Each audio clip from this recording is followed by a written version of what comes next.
Karibu msikilizaji kwenye sehemu ya 5 ya simulizi yetu nzuri iitwayo The Journalist. Mwandishi wa habari. Katika sehemu iliyopita tulikuwa tumeishia pale ambapo tulikuwa tunacheki maisha ya mwanaume mmoja ambaye ndo huyo alikuwa amekabidhiwa ushahidi na alikuwa anataka kufuatilia kesi hiyo na kuweza kumaliza kama alivyokuwa ameombwa na Bwana Jalome. Unaambiwa kwamba alikuwa ni anafanyia wanaume wale ambao walikuwa wameahidiwa kwenye vitabu na kila mwanamke alikuwa anatamani kuwa naye kama mumewe. Hakuwa na njaa kusema eti atashindwa kumtunza mwanamke mmoja tu. Kwa sababu kila Jumapili alikuwa anafika kanisani hapo akiwa na gari, ni kwa vile tu yeye mwenyewe alikuwa anadai kwamba muda wake wa kuingia kwenye ndoa haukuwa umefika bado. Mwanaume mmoja mcha Mungu mno. Usingeweza kumsikia kwenye ugomvi wa aina yote ile hata kwa bahati mbaya. Hakuwa akitumia pombe wala kilevi cha aina yote ile. Na kama angeishi enzi za mitume ambao walikuwa wametumwa na Mungu kuisambaza injili yake, basi yeye alikuwa ni miongoni mwa hao watu, lakini ndio vile tu kazaliwa katika ulimwengu wa juaji kupitiliza. Mwanaume huyo alikuwa ametulia kanisani mpaka ibada ilipokuwa imeisha, ndipo akafanikiwa kutoka nje, lakini akiwa anaelekea kwenye gari yake, akiwa ameutoa ufunguo wake mfukoni na kushika mkononi, alishangaa akiwa amezingirwa na wanaume 6 ambao walikuwa hapo kwenye suti zao. Kuna mtu alivyokuwa wengi eneo hilo, hususan matajiri, hakuna ambaye alikuwa na muda nao. Watu walijua kwamba huenda nao pia walikuwa ni watumishi wa Mungu ambao walikuwa kwa eneo lile kwa ajili ya kuweza kuhudhuria ibada, lakini ni wazi kabisa walikuwa wameenda pale kwa ajili yake yeye na sio ibada.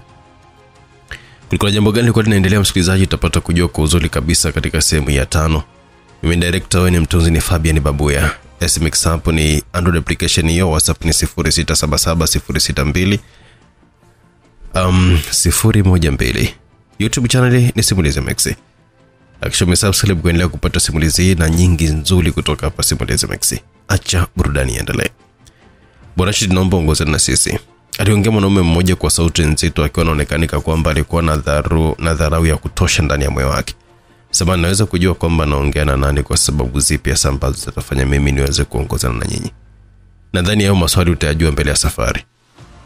Naijua katiba ya taifa langu vizuri, hivyo nazijua haki zangu za msingi. Na hakuna mahali ambapo naenda bila kujua sababu ya ujio wenu hapa, na nyie ni akina nani. Kauli yake ilionekanika kumkera sana bwana yule ambaye alionekanika kuwa jeuli kiasi kwamba akitaka kuivuta bastola yake, lakini mwenzake mmoja alimzuia ule mkono wake, kisha akatoa kitambulisho chake kumonyesha Bwana Rashid. Sisi ni watu wa usalama, hivyo naomba tuongozane kwa sababu kuna mahojiano ya muda mfupi tu tunayafanya na unaruhusiwa kumpatia taarifa wakili wako kama unahitaji kufanya hivyo. Aliongea yule mwanaume ambaye alionekanika kuwa mstaarabu. Rashid alimgeukia yule bwana ambaye alikuwa jeuri. Alimwangalia kwa umakini kwa dakika nzima akiwa amemkazia uso wake mpaka wote wakawa wameshangaa kwamba ni kivipi raia wa kawaida tu tena ambaye alikuwa anashinda kanisani alikuwa na ujasiri wa namna hiyo, lakini hakuna ambaye alikuwa anaweza kupata majibu kwa wakati ule. Haina haja mwanasheria wangu, nitakwenda kusikiliza. Nataka kujua gari yangu naipataje baada ya hapo, maana sina mpango wa kuweza kurudi tena hapa kanisani. Yule bwana mwenye jeuli alinyosha mkono wake akiwa anamaanisha kwamba ni yeye ambaye alikuwa anaenda kuliendesha kwenda mahali ambapo walikuwa wamepanga kuweza kuongea naye. Alimwangalia tena kwa umakini, kisha akampatia funguo na kwenda zake kwenye gari ambayo walikuja nayo wanaume hao, kisha wakatoweka hapo kanisani. Dakika 30 baadaye, Bwana Rashid alikuwa amewekwa kwenye kiti mbele ya meza moja, eneo ambalo halikuwa kubwa sana lakini lilikuwa tulivu. Mbele yake kulikuwa kuna kahawa safi, lakini hakuweza kuigusa. Una bahati Bwana Rashid, kwa sababu na kuhoji mimi. Kama ungekuhoji wengine nadhani usingeweza kuipata huduma ambayo nakupatia hapa, kwani wangelikuwa na kulazimisha kujibu wanachokihitaji. Hivyo ndivyo mnavyowafanyia Watanzania kwenye taifa lao baada ya kupata hizo nafasi. Asina maana hiyo, lakini ndicho ambacho umekimaanisha. Tusizunguke. Kuna jambo gani ambalo limekufanya mpaka watu 6 wa usalama mje kumzunguka mwandishi wa kawaida tu kama mimi, tena nikiwa kanisani? Kwanza nataka kujua asili yako, wewe ni mtu wa wapi Bwana Rashid?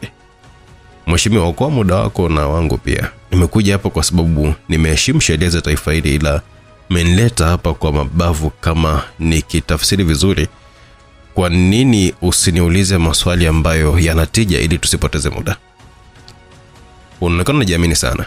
Ni kwa sababu unazijua haki zangu vizuri. Wewe ni mmoja wa waandishi ambao unaweza kusema kwa sasa hivi mnapendwa sana kwa sababu ya vitabu vyako vinaelimisha jamii. Ndani ya miaka 2 ijayo nina imani kwamba utakuwa ni mwandishi nguli zaidi ukanda mzima wa Afrika Mashariki na Afrika kwa ujumla. Unataka kuniambia hilo ndio ambalo limekufanya unilete hapa? Awe pamoja na kuwa mwandishi ambaye una jina kwa sasa hivi, lakini inaonekanika kama una pesa ambazo haziendani na mauzo yako ya vitabu. Naweza kujua hizo pesa waga unatoa wapi? Hilo ni jukumu la mamlaka za mapato na sio yapo. Nilitegemea kwamba utaniambia kwamba labda nimekuwa hatari kwa taifa au kwa watu fulani, ama nina taarifa za ndani za siri za kiintelijensia, lakini umeniita hapa kuja kuniuliza kuhusu pesa zangu. Kama una wasiwasi na mimi kuhusu mapato yangu, basi wapigie watu husika waje nyumbani kwangu, nitawapa ushirikiano. Mwanamume alionekanika kujiamini sivyo kawaida. Alimaliza kuongea na kuinuka akihitaji kutoka humo ndani, lakini mlangoni kulikuwa na wanaume wawili ambao walijitokeza. Hakuna mahali alikokuwa anaenda kwa wakati huo mpaka pale ambapo wakubwa wangempatia ruksa ya kuweza kuondoka. Alitabasamu na kurudi tena kuketi, na ndipo mwanamume huyo alipodondosha picha kadhaa pale mezani. Usiku wa jana kuna mauaji yamefanyika Temeke Mwisho na watu 4 wamekutwa wakiwa wameuliwa. Kwa taarifa za awali zinaonyesha kwamba kuna mtu mwingine ambaye alifanikiwa kuondoka pale akiwa na majeraha kwenye mwili wake, maana kuna matone ya damu ambayo yalifika sehemu yakawa yamekata. Sasa nataka kujua kwamba unaelewa jambo lote kuhusu mambo haya au taarifa yote ile. Sijakuelewa, mimi nahusika vipi na mauaji ya Temeke Mwisho mpaka unisumbue nikiwa kanisani? Mwanamume hakuweza kujibu, badala yake alirusha picha nyingine pale mezani. Ile picha ilimshtua Bwana Rashid, lakini alijikausha akiwa anaiangalia kwa umakini. Ilikuwa inaonyesha kwa mbali mwanaume mmoja ambaye alikuwa amevaa hoodie. Mwanaume yule alikuwa anaonekanika sura yake kwa mbali, kwa sababu wakati akiwa anapigwa picha ile ni kama aligeukia upande mwingine, hivyo hakuonekana vizuri. Ukiangalia kwa makini hii picha inafanania na wewe kwa hizo sifa ambazo unazo na mtu huyo ambaye anaonekana. Unaweza kuikana? Hakuna kitu nakijua na wala huyo mtu ambaye unamsema wewe hapo. Mimi simjui kabisa na sijawahi kuonana naye kwenye maisha yangu. Lakini haonekaniki hapo. Sasa umejuaje kama haujawahi kuonana naye? Kwa sababu umesema anafanania na mimi, na mimi sijawahi kuonana na mtu mwingine ambaye anafanania na mimi hata siku moja, hivyo ningekuwa nimemfahamu. Bwana Rashid, unajua upo sehemu gani? Umenikumbusha kwamba nyie ni usalama wa taifa. Basi unaelewa kwamba hili ni jambo la taifa? Au unaenda kunikamata kwa haya mambo ya kuzania na tu mheshimiwa? Kama unahisi inafaa kunikamata nikamate, ila kama siku nyingine mtakuja kunisumbua eneo takatifu kama lile kwa kufikiria watu kijinga tu namna hiyo, nitakuja kuwashtaki. Sio kila mtu ni mnyonge ndani ya ile taifa ambao mnahisi kwa usalama ni kwa Mungu. Na sasa tutaonana tena hivi karibuni Bwana Rashid. Natumai hivyo pia.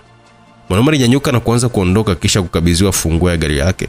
Alitembea mpaka kwenye gari, lakini alipokuwa anahitaji kufungua mlango aliguswa mkono wake, jambo ambalo lilimpatia hasira kiasi kwamba alizuia mkono wake na kuangalia karibu na mlango ambapo alitambua kwamba kulikuwa na kamera, hivyo akaamua kujifanya fala na kutabasamu. Umejiona mjanja? Kuna ushahidi wa picha moja unakuja kama ukionekanika pale na kuahidi kwamba nitakuwa wa kwanza kukudaka mshenzi wewe. Msalimie mkeo nyumbani. Ndio kauli ambayo alitamka kwenda kwa bwana yule akiwa na tabasamu. Mwanamume alipata hasira kali sana. Alijikuta akiwa anaingiza mkono wake kwenye mfuko wa Bwana Rashid ambapo alikipata kitambulisho. Rashid Mazinde ndilo jina ambalo lilikuwa limeandikwa kwenye kitambulisho hicho. Niamini mimi kijana wangu, umeingia sehemu mbaya kwenye maisha yako, kwa sababu kwa sasa nitaanza kukufuatilia mimi mwenyewe binafsi. Najua kuna mambo mengi sana unayajua, na nitahakikisha kwamba natumia nguvu zangu zote kuhakikisha kwamba unalijutia hili. Rashid alinama kidogo akiwa anakivuta kitambulisho kwa nguvu. Niamini mimi bwana afande, kuna mambo kadhaa ambayo nimewahi kuyafanya kwenye maisha yangu ambayo sikuwahi kuyapenda, na uaga nazijutia sana zile nyakati, na ndio maana nikaja kuwa mtu mwema ambaye nataka kuwa na jamii ya watu bora kabisa na watu ambao ni makini. Lakini kama unataka kunirudisha kule ambako niliwahi kuwa, nitarudi kwa sababu yako. Usije ukazani kwamba eti usalama wa taifa ndilo jambo ambalo limekufanya wewe kuwa mtu wa ajabu au mtu wa maana sana. Zama hizi ulimwengu unakumbwa na mambo mengi sana. Wanadamu wamebadilika na kuwa watu wa ajabu kwa sababu tu ya tamaa za watu kadhaa wapuuzi ambao wanahisi kwamba wao wanaweza kufanya jambo lote na muda wote ule, lakini haipo hivyo. Kama ungelikuwa mwenyewe pale kanisani, mimi nisingekuja na wewe huku, ila nimekuja kwa sababu tu ya heshima ya yule mwenzako ambaye alionekanika alilelewa vizuri na wazazi wake. Sina imani kama mimi na wewe tunafahamiana sana au tuna haja ya kuanza kufahamiana kwa sasa hivi, kwa sababu tunaweza tusiwe na mwisho mwema, ila naamini kwamba ni muda wa kila mtu kuweza kufanya mambo yake kwa amani bila kusumbuana. Wewe kama mtumishi wa serikali ukiwa na jambo la kuja kunihoji au kuniuliza, unajua hapa kunipata. Ila kama utakuja kwa ajili ya kuweza kunitishia maisha yangu, mimi ambaye najua hapa kukupata. Ugwiji waga sio jambo jema kwenye maisha ya watu wastaarabu kaka. Nikutakie mchana mwema. Aliongea maneno mazito tena ya kujiamini mwanaume huyo kwa huyo afisa wa usalama ambaye alikuwa anahisi kwamba anaweza kumtisha kila mtu kwa sababu ya nafasi yake. Mwanaume huyo alipanda kwenye gari yake na kutoweka. Patamu hapo. Twende Utete Rufiji. Ni kilomita 218.6 kutoka lilipo jiji la Dar es Salaam mpaka Utete, kijiji ambacho kinapatikanika wilaya Rufiji ndani ya mkoa wa Pwani. Ni moja vijiji ambavyo watu wake wanajihusisha sana na shughuli za kilimo pamoja na ufugaji kwa sababu ya uhakika wa upatikanaji wa maji kutoka ndani ya mto Rufiji ambao unaingia hadi ndani ya mkondo wa bahari ya Hindi. Kilomita 5 kutoka ilipo shule ya Bibi Titi Mohamedi alikuwa anaishi mwanaume mmoja ambaye umri wake ulikuwa umeenda kiasi. Bwana huyo alikuwa anafahamika kama mtumishi wa zamani wa serikali, hivyo hata maisha yake hayakuwa mabaya. Ndani ya eneo hilo ni yeye pekee ambaye alikuwa na maisha mazuri kuliko wote. Alikuwa amejenga jengo lake la gharama akiwa na walinzi kadhaa ambao walikuwa wanahakikisha anakuwa salama. Umri wake ulikuwa ni mtu mzima ambaye makamo yalikuwa ameenda, ni kwa vile tu pesa ilikuwa upande wake, na ndio maana alikuwa anaonekanika kama bado alikuwa na muda wa kutosha kuendelea kusumbuana na wanadamu wengine hapa duniani. Bila saa 9:30 usiku, eneo hilo likiwa tulivu tu, ni mwanga wa taa tu ndio ambao ulikuwa umetawala. Eneo hilo lilivamiwa na mtu ambaye alikuwa amevalia mavazi meusi na kitambaa usoni. Alionekana kuwa mwanaume bwana huyo, kwa maana alivyokuwa anaonekanika na alivyokuwa anatembea, alikuwa ameshika saa yake ya mkononi kwa takriban dakika 10, akionekanika kama mtu ambaye alikuwa akisubiria jambo, au ni yeye mwenyewe alikuwa ameamua kwenda na muda. Muda ambao alikuwa amekusudia ulipofika, aliweka ile saa vizuri kwenye mkono wake na kuibonyeza kwa sekunde 10 mfululizo, ambapo alitembea kwa hatua 5 mbele na nyumba ile ikawa giza.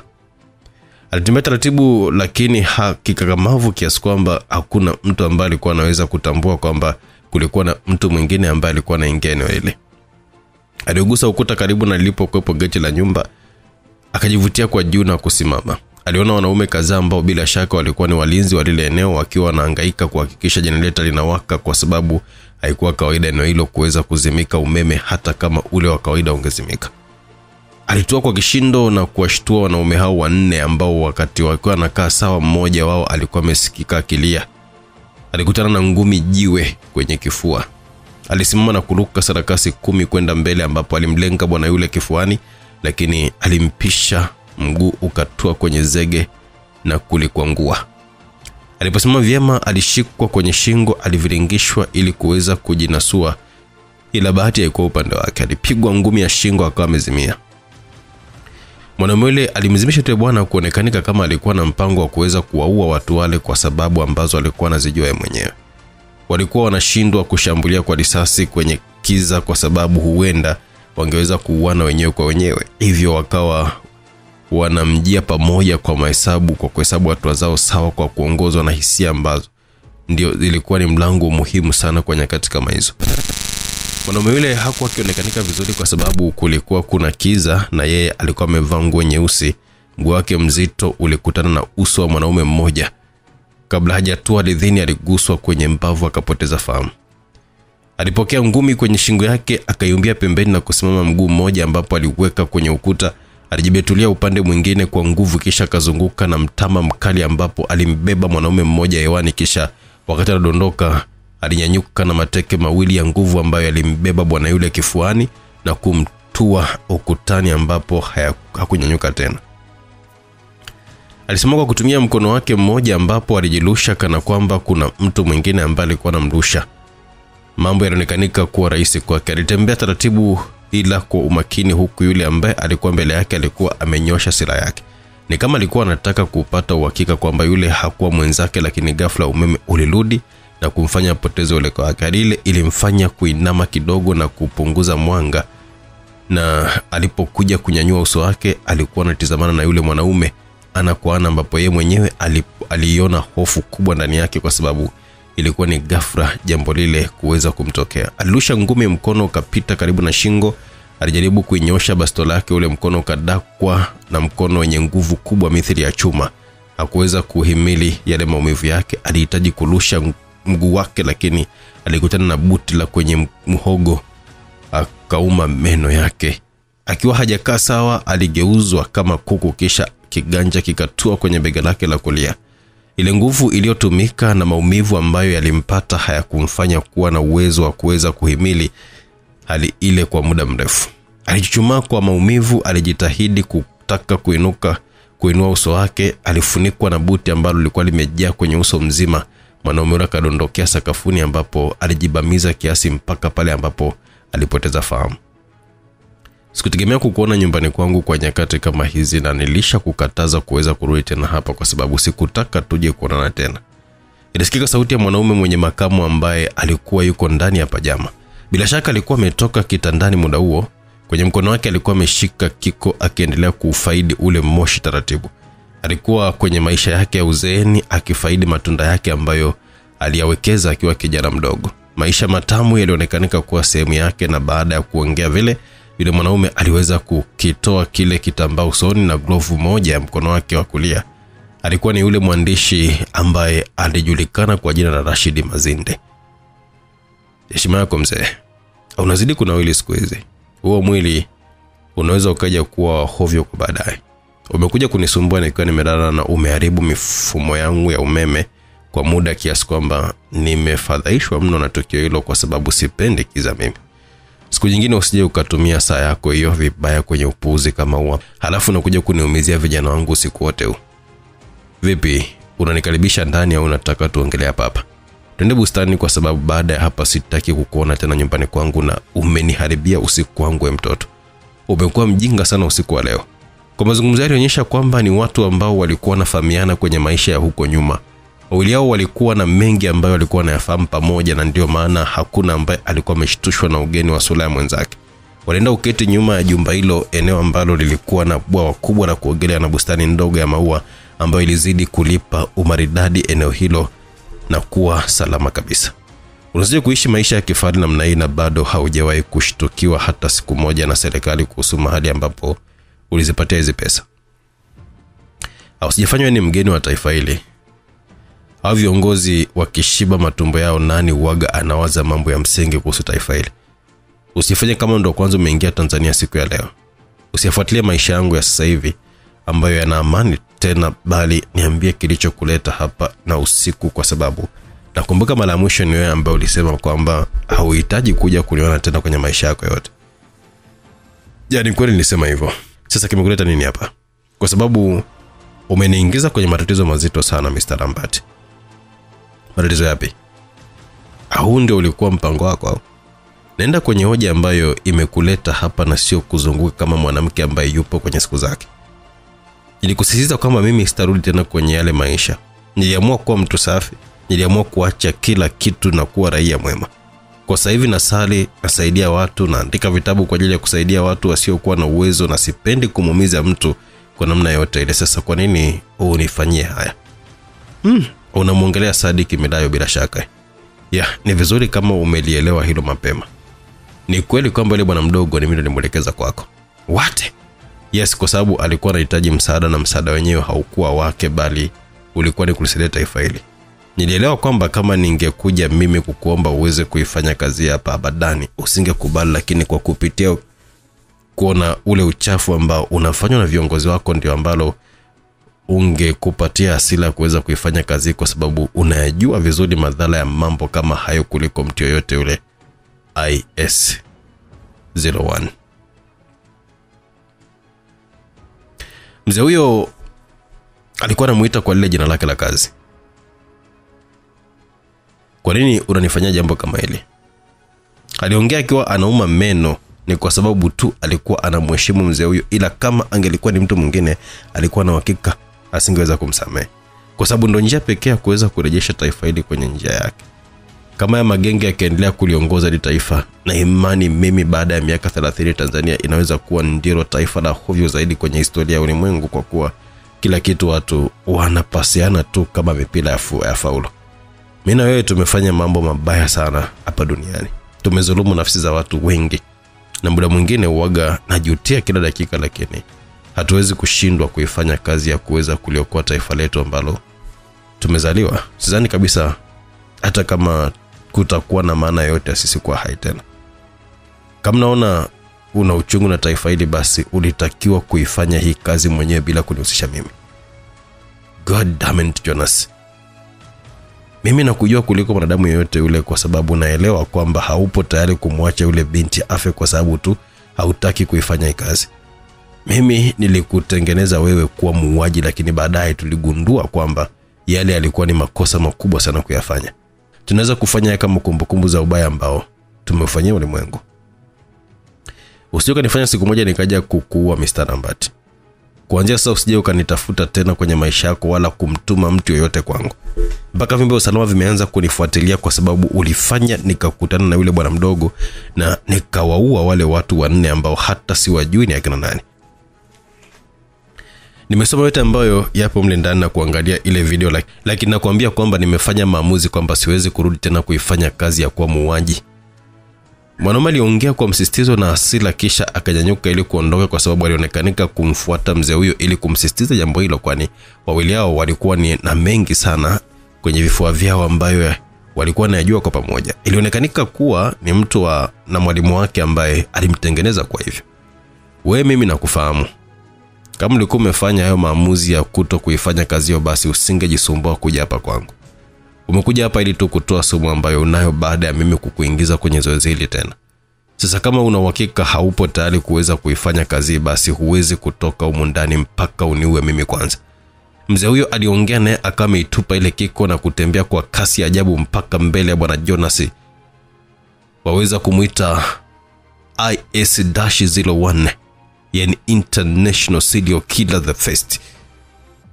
Yani kwa Kiswahili muuaji wa kimataifa namba 1. Mzee huyu alivuta bisu kubwa kutoka ndani ya lile pajama lake akiwa anamwangalia kijana ambaye alimtengeneza mwenyewe. Mzee huyo alitembea kwa nguvu kumfuata kijana wake, ambapo alirusha lile bisu akiwa analizungusha mara 10 mkononi. Jonas alikuwa anazunguka kwa kasi akiwa anarudi nyuma mpaka alipoenda kukita kwenye kingo ya bwawa ya maji.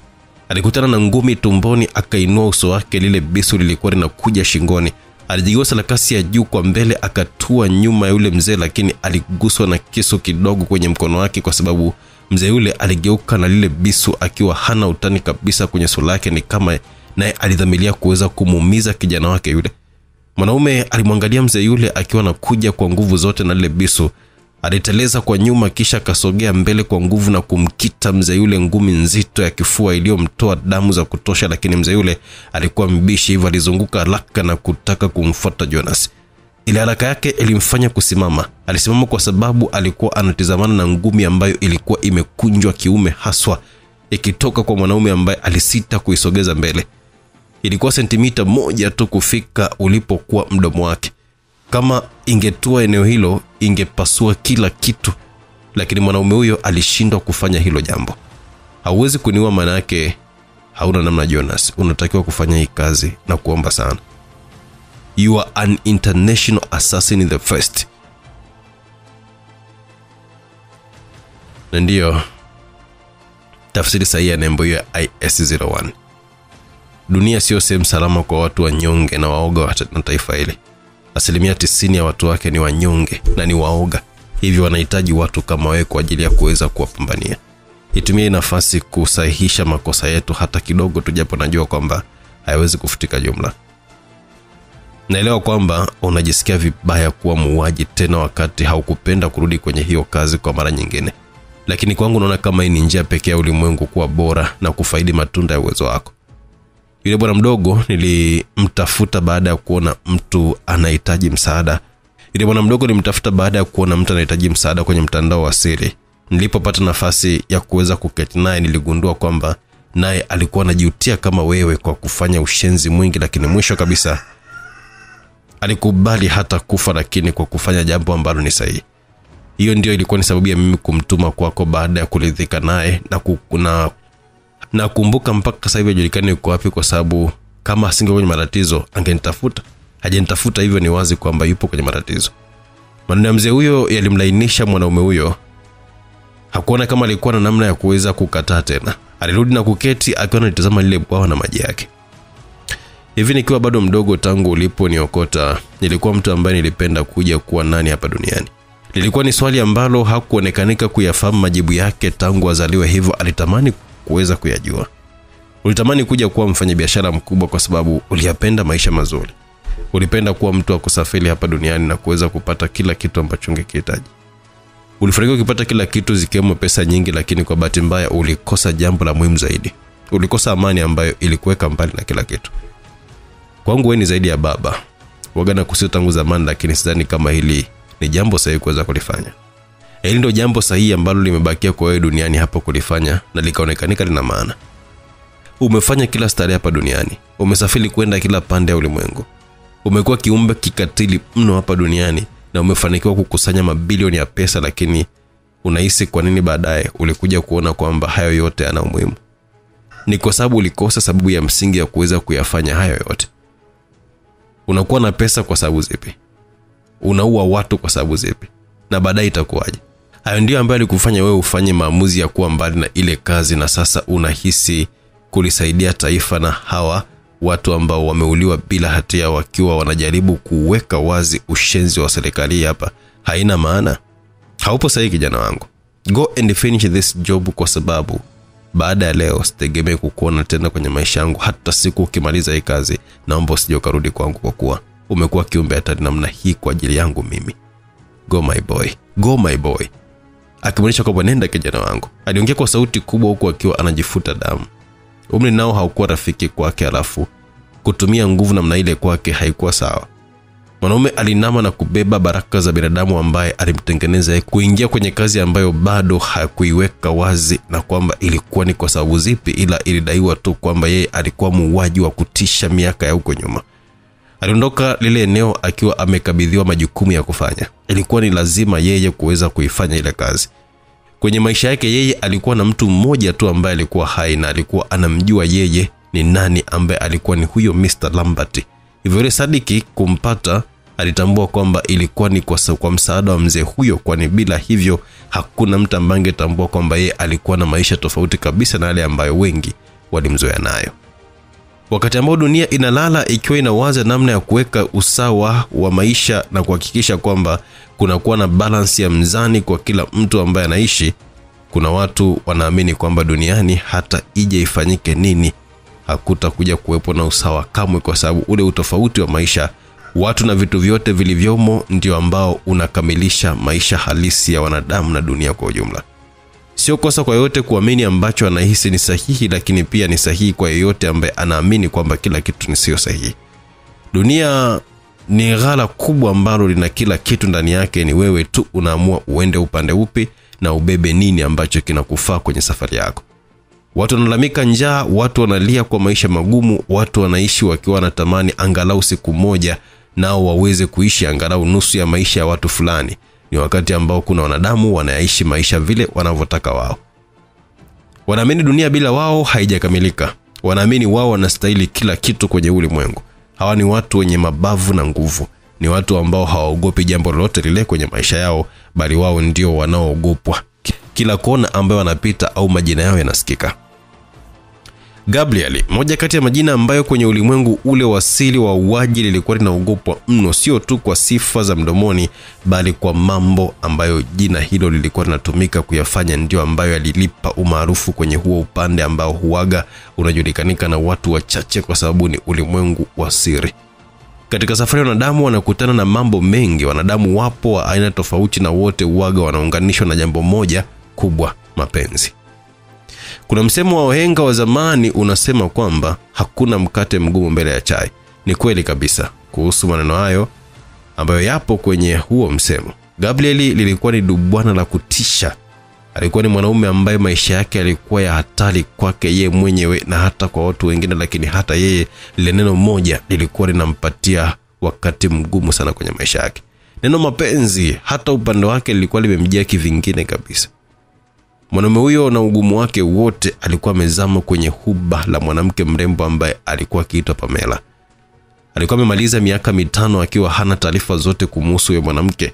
Kwa akili yake yeye aliamini kwamba mrembo huyo ni lazima alikuwa ameuliwa na watu ambao walikuwa wamemfunga yeye kwenye hilo gereza la kutisha mpaka siku ambayo alitembelewa na mtu mgeni ambaye hakuwahi kufahamiana naye kwenye maisha ya huko nyuma. Bwana huyo ndiye ambaye alirejesha tena tumaini lake baada ya kumwambia ukweli kwamba mwanamke huyo alikuwa ni mzima wa afya na kwa wakati huo alikuwa amemletea zawadi ya mtoto. Kila mwanaume anatamani kuwa baba. Kwake ilikuwa ni sehemu kubwa ya ndoto yake kuweza kukamilika kuwa baba, hivyo jukumu ambalo lilikuwa mbele yake lilikuwa ni kurejea kwa familia yake na kuhakikisha kwamba anawapatia mapenzi ambayo waliyakosa kwa miaka yote 5. Mwanaume alikuwa amefungwa ndani ya gereza hilo kama tahadhari. Yeye ndiye ambaye alikuwa amehusika kuweza kufanya mauaji ya mwandishi wa habari Amani Kilonzo, lakini pia baadaye ni yeye ambaye alikuwa amehusika kufanya mauaji ya mwandishi wa kitabu cha Tone la Damu William Nzeto, pamoja na wale wote ambao walinunua nakala za mapema za kitabu hicho, japo kuna nakala moja ilikuwa imepotea.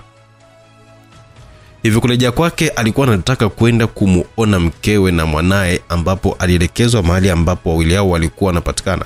Alikuwa na hamu kubwa ya kuweza kuwaona. Alishuka kwenye gari ambalo alisimamisha kwa mbali eneo moja la hoteli ambako mwanamke yule alikuwa na walinzi akiwa anafurahia maisha na mtoto wake.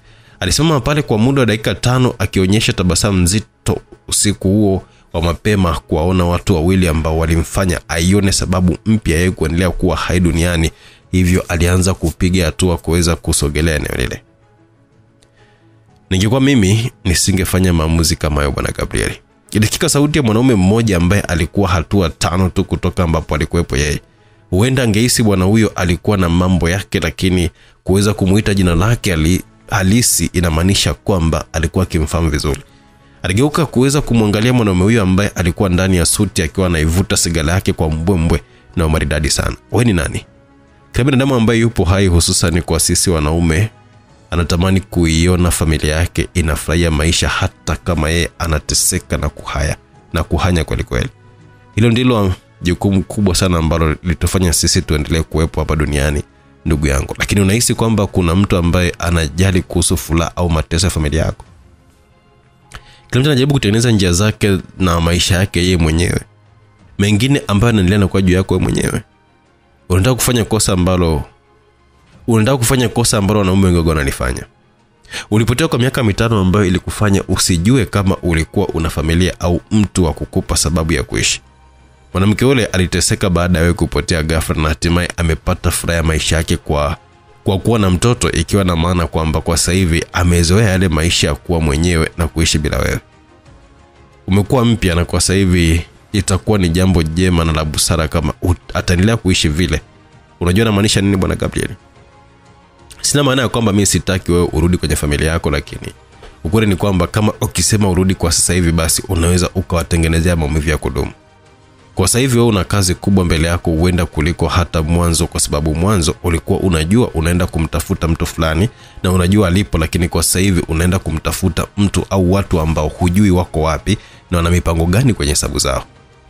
Hilo linamaanisha kwamba hauna uwezo wa kumwahidi yule mwanamke na mtoto kwamba umerudi jumla kwenye maisha yako, kwani itakulazimu uondoke tena na kuanza kuwatia mashaka na kuwatia hofu kubwa sana.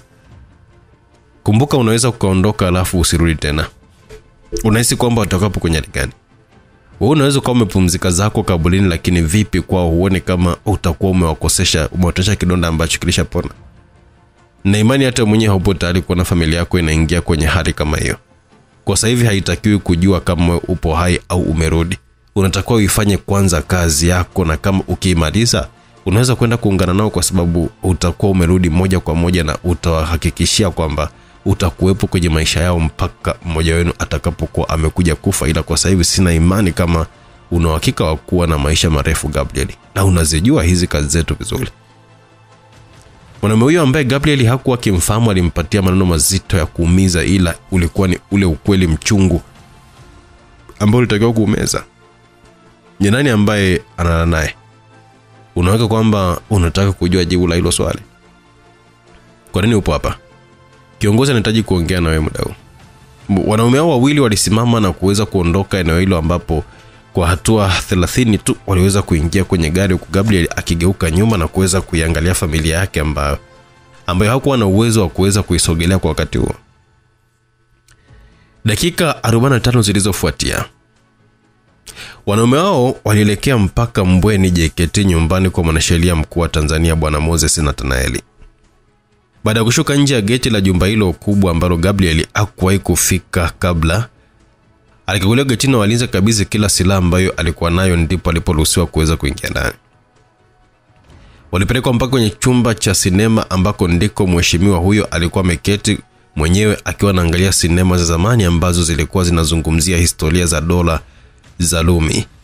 Alionekanika kunogewa vilivyo na sinema hizo kiasi kwamba zilibeba umakini wake wote, hata kuweza kujua kama kuna watu walikuwa wameingia humo ndani. Heshima kwa kiongozi. Alisikika sauti nzito isiyokuwa na fulani ndani yake ambayo ilimshtua. Haikuwa mara ya kwanza kuweza kuisikia sauti hiyo kwenye maisha yake, bali ni sauti ambayo kwa mara ya mwisho alisikia miaka 5 ambayo ilikuwa imepita. Imekuwa ni muda mrefu sana Bwana Gabriel. Maisha yamebadilika sana, lakini sisi watu ni wale tunaendelea na maisha kama ambavyo dunia inatutaka tuwe. Habari za gerezani. Ilikuwa ni kama swali la dhihaka, ungehisi kwamba gerezani kulikuwa na mambo mazuri. Gerezani kunatupatia somo kuhusu wanadamu kiongozi. Unajifunza namna ya kuishi na viumbe wa kuitwa wanadamu, kwa sababu ile ni shule ambayo mwalimu unakuwa ni wewe mwenyewe. Sauti yake na asila kali ndani yake sio jambo zuri kwa mtu kama wewe kuwa kwenye hali kama hiyo unapokuwa unaongea na mimi. Mheshimiwa Rais anajua kama nimetoka gerezani. Ya, anajua. Ni ambaye aliamua mimi kufungwa kule pia, si ndio? Ndio. Sawa, nimesikia unanihitaji hapa. Ni mengi yametokea Bwana Gabriel, ambapo kuna mengine yana maana lakini pia mengine hayana msingi wote ule, ila mimi na wewe wote ni wanaume, hivyo haina haja ya kuanza kuzungukana sana kwenye kuambizana ukweli. Ni kweli alikuwa ni makosa kuweza kukufunga, lakini kama isingefanyika vile ilitakiwa wewe ufe. Lakini mbona mwanao ulipata namna ya kuweza kumfanya akawa huru mheshimiwa? Kwa nini mlikosa nafasi ya kuweza hata kunitoa nje ya nchi kuweza kuishi maisha ya kawaida? Au unatakiwa kuelewa kwamba huyo ambaye unamuongelea wewe ni mwanangu wa kumzaa? Unazungumzia mwanangu wa damu. Yaani unataka mimi niishi na wewe kama ambavyo naishi na mtoto wangu?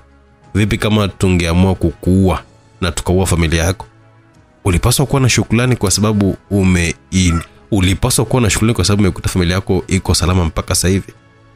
Akikweli na shukuru kwa hilo, kwa sababu nilikuwa nimekata tamaa kabisa ya maisha, ila nimefarijika baada ya kuona kwamba mmeifanya familia yangu kuishi maisha mazuri hata nilipokuwa sipo. Tunawatunza watu wetu. Hata hivyo sija kuitia hapa tuje kuzungumzia habari za familia yako, kwa sababu hakuna ambaye anajali kuhusu hilo, maana ni wazima. Jambo ambalo nimekuitia hapa ni kazi mpya ambayo unatakiwa kuifanya. Nadhani umepewa taarifa kadhaa kuhusu hilo jambo. Ndio, lakini nimeshangaa kwamba huyu mtu ni nani, kwa sababu kwa wakati ule watu wote waliisha, na kwa nini huyu mtu aweze kurejea baada ya miaka 5 kupita? Kila mtu alikuwa anayouliza hilo swali la namna hiyo, lakini kwa taarifa ambazo zipo mezani kwa sasa hivi ni kwamba tunahisi kwamba mtu ambaye ameanza kuwaua watu wetu sio mtu ambaye alihusika kwa lolote ile kwa wakati ule, kwamba ni mtu wa nje kabisa na jambo hili. Ndio. Sasa lina umuhimu gani kwake mpaka yeye aweze kuingilia kwa wakati kama huu? Asa ndio maana umetolewa gerezani ili utafute majibu ya hayo maswali, maana viongozi wa juu wanataka majibu ya haraka sana. Samahani, umesema viongozi wa juu? Gabriel alikuwa anatambua kwamba viongozi wa juu ni yeye na Mheshimiwa Rais. Sasa ile kauli ya kusema viongozi wa juu tena ni kama vile alikuwa anamaanisha kuna kiongozi mwingine ambaye yuko juu pamoja na Mheshimiwa Rais wa Tanzania. Hilo jambo la muhimu kwako. Hii kazi inatakiwa kuisha haraka sana. Kwa nini mnahisi kwamba kuna mtu ambaye alikuwa yuko nje ya haya ndio ambaye anahusika kwa sasa hivi? Kwa sababu baada ya uchunguzi wa kina kuweza kufanyika, tumegundua kwamba kuna mtu ambaye aliishi wakati ule na alikuwa na taarifa zetu. Mtu huyo huenda alikuwa kimya kwa miaka yote hii hapa kwa sababu hakuwa na msaada ama hakuwa na mtu wa kuweza kumwamini mpaka siku za hivi karibuni, ambapo kuna mtu mmoja hivi alihisiwa na kuanza kufuatiliwa na watu wetu. Kwenye kumfuatilia mtu huyo ambaye hakufahamika ni nani, iligundulika kwamba alikuwa anawasiliana na mtu mmoja ambaye bila shaka ni lazima ndiye ambaye alikuwa anahitaji aweze kumpatia siri hizo ama kuomba msaada wa jambo hili. Sasa hapo ndipo ilihisiwa kwamba mtu huyo alikuwa anakutana na mtu mwingine.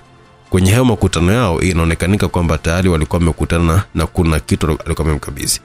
Kwa mazingira kama yale lazima atakuwa amemkabidhi device ambayo tunaamini inaweza kuwa ni flash. Sasa kama amemkabidhi huyo mtu, manake ni kwamba siri zimehama kutoka kwa mtu mmoja kwenda kwa mtu mwingine, na ubaya ni kwamba hatujui humo ndani kuna siri nzito kiasi gani, kwa sababu zinaweza kuwa ni siri ambazo zitatuangamiza Gabriel. Hawa watu wote wawili wamefanikiwa kuwafahamu.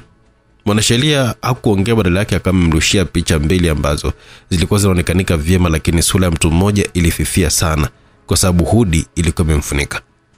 Alifanikiwa kupiga picha ile chelewa kidogo. Kama angeliwahi basi angefanikiwa kuidaka vyema kabisa ikaonekana yote. Gabriel alifanikiwa kuitambua moja kisilisili, ila moja ya mwanaume ambaye alikuwa na hudi hakuweza kuitambua kabisa kwa sababu ni kama vile hakuwahi kumuona mtu huyo mahali popote pale kwenye maisha yake. Gabriel alisikika akiwa na guna baada ya kumwangalia bwana huyo kwa muda mrefu. Umeona nini? Bila shaka huyu ndiye amewaua hao wanaume ambao walikuwa huko. Ndio. Yaani sahihi kabisa. Ukiangalia jinsi alivyo, ni watu wa kuhesabika duniani wanakuwa namna hii. Umewezaje kulitambua hilo? Watu hatari, watu naangalia kwa mikao tu. Namna ya uwekaji wake mikono na jinsi mwili wake ulivyo, unatambua kabisa kwamba huyu sio kiumbe wa kawaida. Unahisi na yeye anaweza kuwa kama wewe.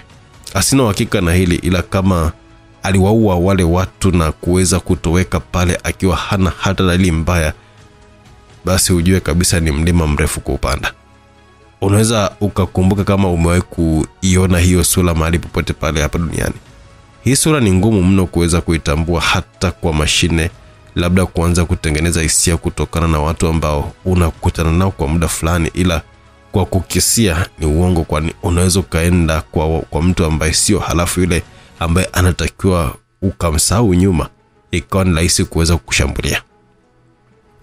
Na huyo mwingine ni kama vile haujamwangalia vizuri zaidi. Aligeukia ile ya kwanza na kuangalia tena. Alipoangalia mkao wa bwana yule alitambua kwamba anatumia sura ambayo sio yake, lakini lile halikuwa jambo ambalo lilimshtua. Mkao wa bwana yule ni kama vile alikuwa ana ufahamu kwenye maisha yake. Haikuwa mara yake ya kwanza ya kuiona. Vipi, unamfahamu huyo mtu? Hapana bosi. Huyo ambaye haonekaniki vizuri hapo anafananishwa na mwandishi mmoja hivi ambaye anaitwa Rashid Mazinde. Maana yake unatakiwa uanze kumfuatilia kwa ukaribu mwanaume huyo ili uweze kujua kama kweli ana uhusiano wowote na haya ambayo yanaendelea. Nadhani anaweza kufanya kazi yake kwa rahisi zaidi. Nimekuelewa mkuu.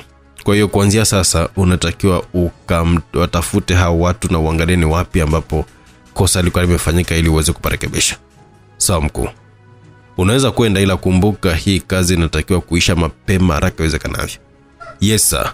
Mwanaume alitoa heshima na kuweza kunyanyuka hapo. Baada ya kusimama aliangalia kwa umakini mkubwa ile picha nyingine na kuongea kwa hasira. Hili haliwezekani. Kwanza alitambua kabisa ile picha sura yake ilikuwa ni bandia, lakini mkao wa yule mtu yeye aliutambua. Ulikuwa ni mkao wa Sadiki, kijana ambaye mwenyewe alimuua kwa mkono wake na kisha kuondoka na Fania. Gabriel hata siku anamuua kijana yule, kuna jambo ambalo lilikuwa limekuja kwenye akili yake ila alipotezea. Sadiki alikuwa ni kijana makini, lakini siku ile alipatikana kizembe na kirahisi sana kiasi kwamba kwa mtu kama Sadiki asingeweza kufanya makosa ya namna ile. Sasa alianza kuhisi kwamba huenda kuna jambo jingine la hatari halikuwa sawa. Alimwazia yule mwanamke Fania. Huenda hadi jambo hilo aliweza kudanganywa kuhusu kufa kwa yule mwanamke. Kama ni kweli Sadiki bado alikuwa hai mpaka wakati huo, maana yake hata kukamatwa siku ile ulikuwa ni mpango wake. Sasa kwa nini na kipi kilitokea? Ndio maswali ambayo anatakiwa kuyajibu. Hivyo aliadhimia kuweza kuanza na mambo hayo kwanza, kudhibitisha kama je ni Sadiki kweli au alikuwa ni mtu mwingine alikuwa anataka kucheza na akili zao. Kuweza kuyapata majibu ya watu hao wawili, ilitakiwa kuweza kupata DNA za miili yao ambayo ilifukiwa kwa miaka 5 ambayo ilikuwa imepita. Kazi yake ya kwanza ilikuwa ni kwenda kutafuta makaburi yao na kuweza kuifukua hiyo miili. Maiti zilizo hai. Gabriel hakuwa mjinga. Kabla ya kuweza kupiga hatua yoyote kwenye hiyo safari yake mpya ambayo alikuwa ameianza, aliamua kujizisha kwanza tena usiku huo. Alikuwa na vijana wake wawili ambao walikuwa wamefungwa wote kule gerezani usiku huo. Aliwapatia taarifa ya kazi ambayo walikuwa wanatakiwa kwenda, mahali ambako ilidaiwa kwamba mwili wa Sadiki kijana wake ulikuwa umefukiwa, huku yeye akienda eneo ambalo alizikwa mdogo wake na mwandishi wa habari Amani Kilonzo. Alihitaji kupata vipimo vya watu hao kuweza kutambua kama walikuwa ni wafu kweli au walikuwa hai. Hakuwa na muda wa kupoteza, hivyo lile kaburi lilibomoa ye mwenyewe na kulifukua kwa mkono wake kuweza kupata majibu sahihi ya kazi yake. Jukumu hilo lilifanyika usiku mzima na mpaka asubuhi makaburi yote yalikuwa yameshasafishwa tena na kuwekwa tiles, kiasi kwamba ilikuwa ni ngumu kwa mtu kuweza kutambua tofauti hizo, ukizingatia kwamba sio watu wote ambao huaga wanayafuatilia mambo hayo kwa ukaribu. Baada ya kuhakikisha amefanikisha jambo hilo, ilikuwa imebakiza kazi ya madaktari kuweza kutoa majibu na kuthibitisha yote ambayo yalionekanika kwenye vipimo vyao. Saa 2 kamili usiku mwanaume huyo alipigiwa simu na daktari ambaye alikuwa amempatia kazi hiyo. Alifika ndani ya 15 tu, kwa sababu jambo hilo lilikuwa ni kubwa na gumu kwake kuweza kulipokea na kuelewa taarifa zake. Alikabidhiwa majibu yake akiwa ni kama mtu ambaye hakuwa akijiamini. Aliyasoma kwa umakini majibu yote mawili kwa dakika 2 tu, kisha akaenda kusimama dirishani akiwa anaangalia jiji kutoka gorofa ya juu, namna lilivyokuwa limewaka likipambwa na bahari kwa mbali ambayo ilizidi kushamili usiku. Unaweka na vipimo vyako? Unaweka navyo? Nimefanya kazi kwa miaka 40. Unahisi naweza kushindwa kuifanya kwa usahihi kazi ndogo kama hii? Madaktari yule yalimfanya kutoa bunda la pesa na kumpatia mzee huyo, kisha yeye akaondoka hilo eneo akiwa na mawazo mengi sana. Kwenye yale majibu ya DNA ni kwamba DNA hazikuendana hata kidogo kati ya watu ambao walizikwa na wahusika wake ambao alikuwa amewakusudia. Ilimaanisha kwamba Sadiki na Epifania wote hawakufa na wala hawakuzikwa. Alikuwa amedata mwanaume huyo kwa sababu kwa uzoefu wake wote wa kazi hakuna siku aliwahi kukutana na jambo la ajabu kama hilo, kwani aliona kama vile dunia ilikuwa inamzomea. Kila alipojaribu kupiga hesabu zake kwamba alipigwa chenga sehemu gani, hakuwa akipata jibu sahihi. Kwa Sadiki kidogo alikuwa inaelezeka, lakini kwa mdogo wake Amani Kilonzo, yani kivipi binti ambaye yeye mwenyewe alimkabidhi Jenerali Kagimu akabakwa na kulishwa madawa kulevya pamoja na kwenda kutupwa zarani kabisa karibu na uwanja wa Taifa, hakuwa yeye ambaye alikuwa amekufa siku ile?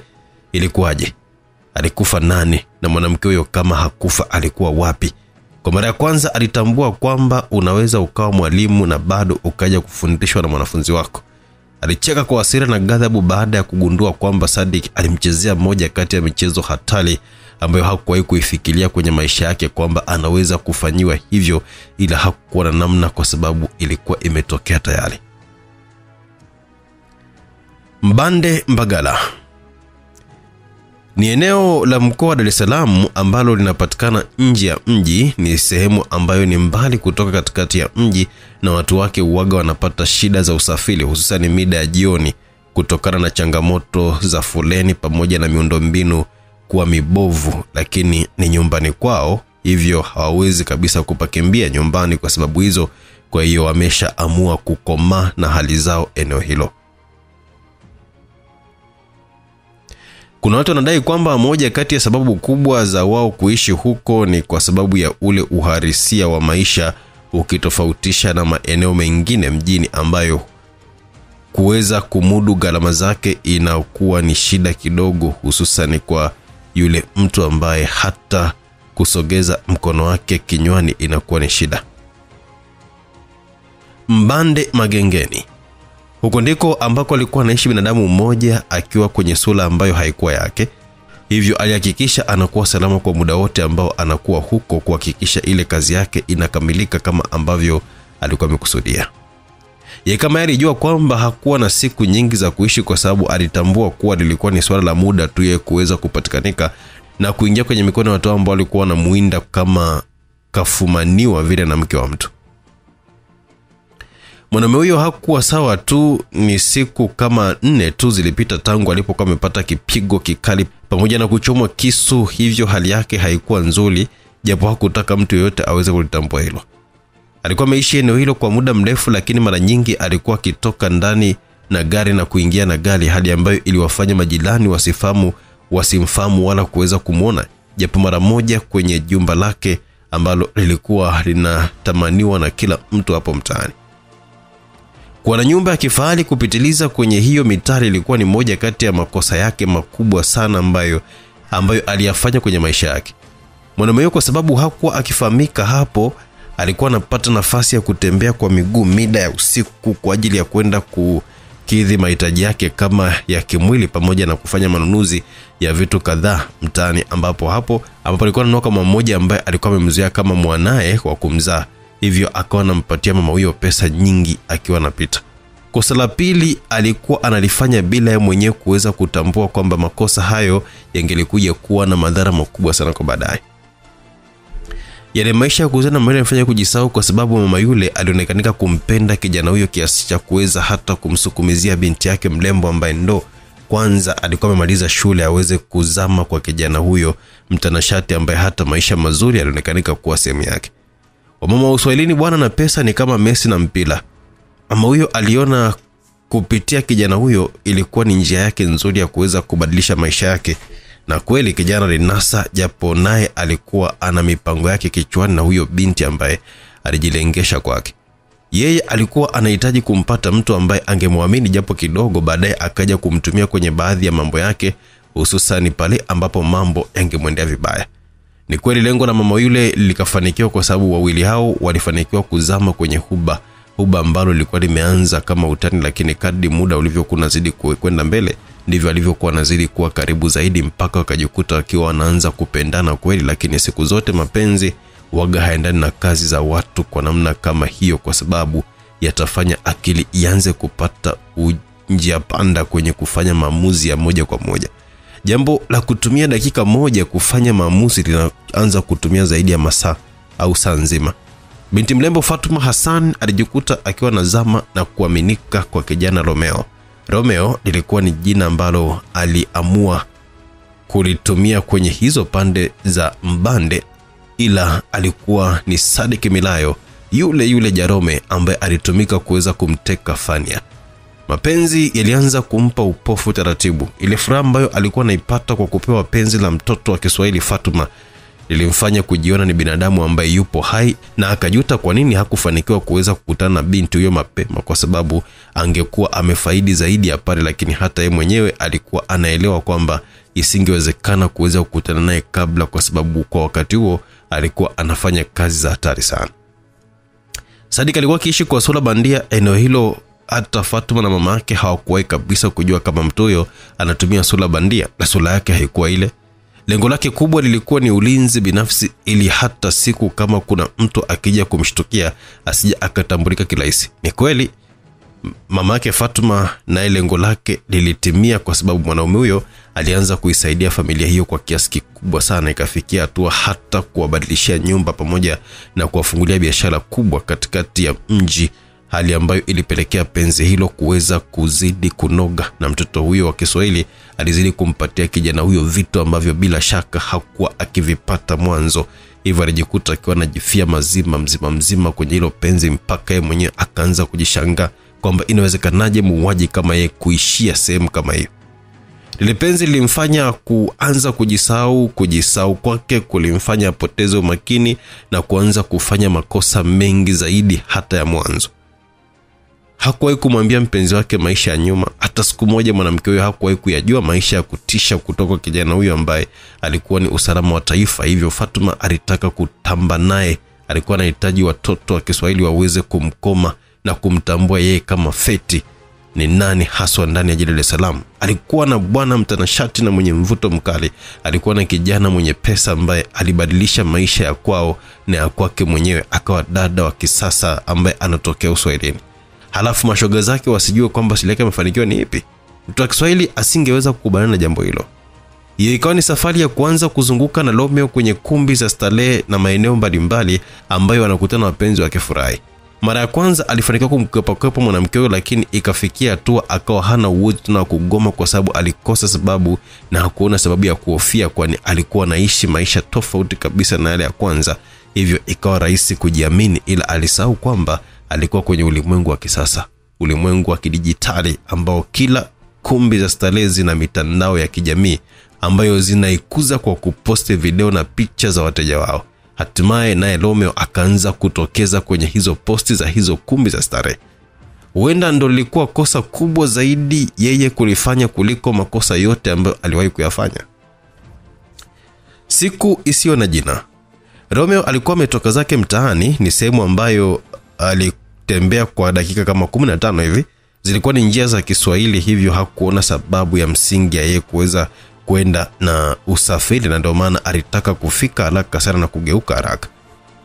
Wakati hilo likiwa linamtokea, alikuwa na jeraha kubwa sana kwenye mwili wake, ila alijikaza ili asiweze kutambulika kwa mtu yoyote yule.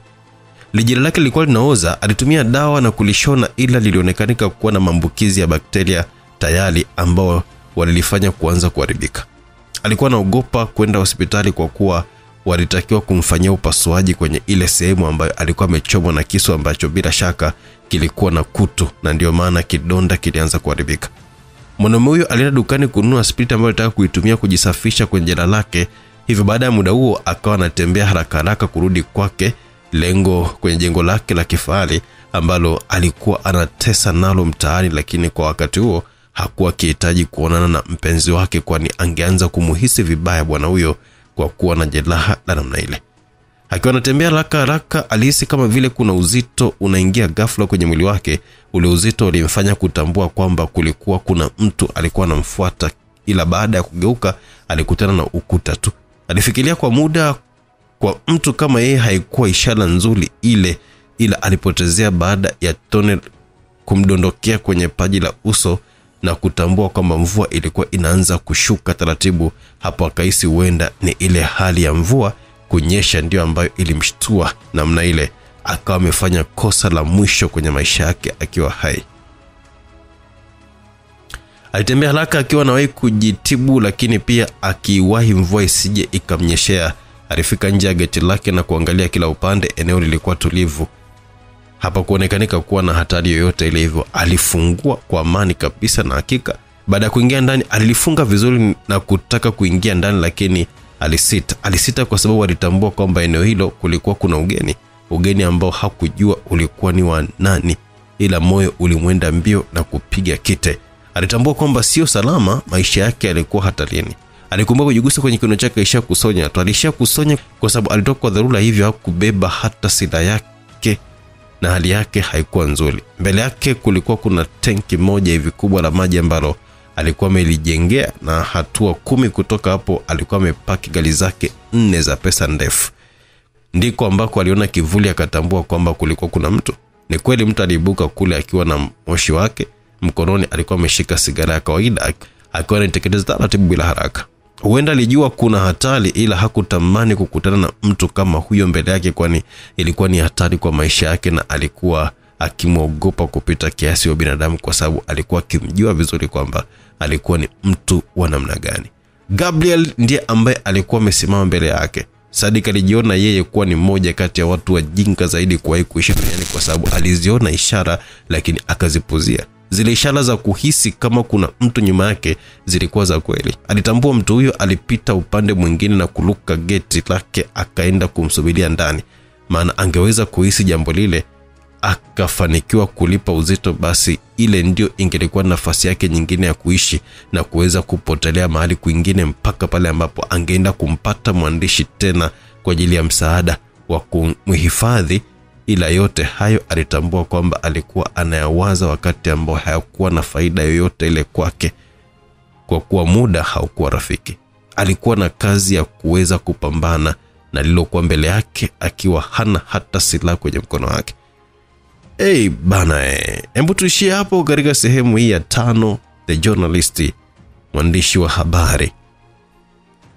Katika sehemu ya 6 tutaanza na maongezi ambapo na Gabriel alikuwa ameanza kuongea na mtaalamu wetu wa kutaja Rome, au sio bana? Mimi director wani mtunzi ni Fabian Babuya, mtaalamu wa hizi kazi, hajawahi kuwa na kazi mbovu huyo jamaa.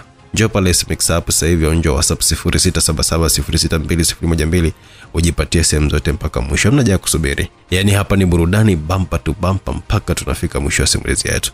Tukutane hapo katika sehemu ya 6. Bye bye.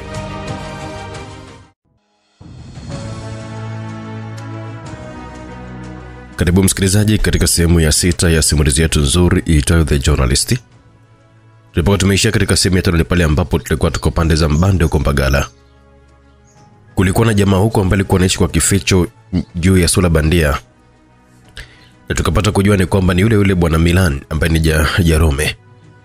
Lakini siku alikuwa ametoka kufanya mahemezi yake mida ya usiku, na akiwa anaelekea nyumbani alihisi kama kuna kitu kinakuja, na mtu alikuwa yupo karibu yake akaamua kupuuzia. Lakini baada ya kuingia ndani na kufunga geti, mbele yake kulikuwa na tanki moja kubwa la maji ambalo alikuwa amelijengea, na hatua 10 kutoka pale alikuwa amepanga gari zake 4 za pesa ndefu.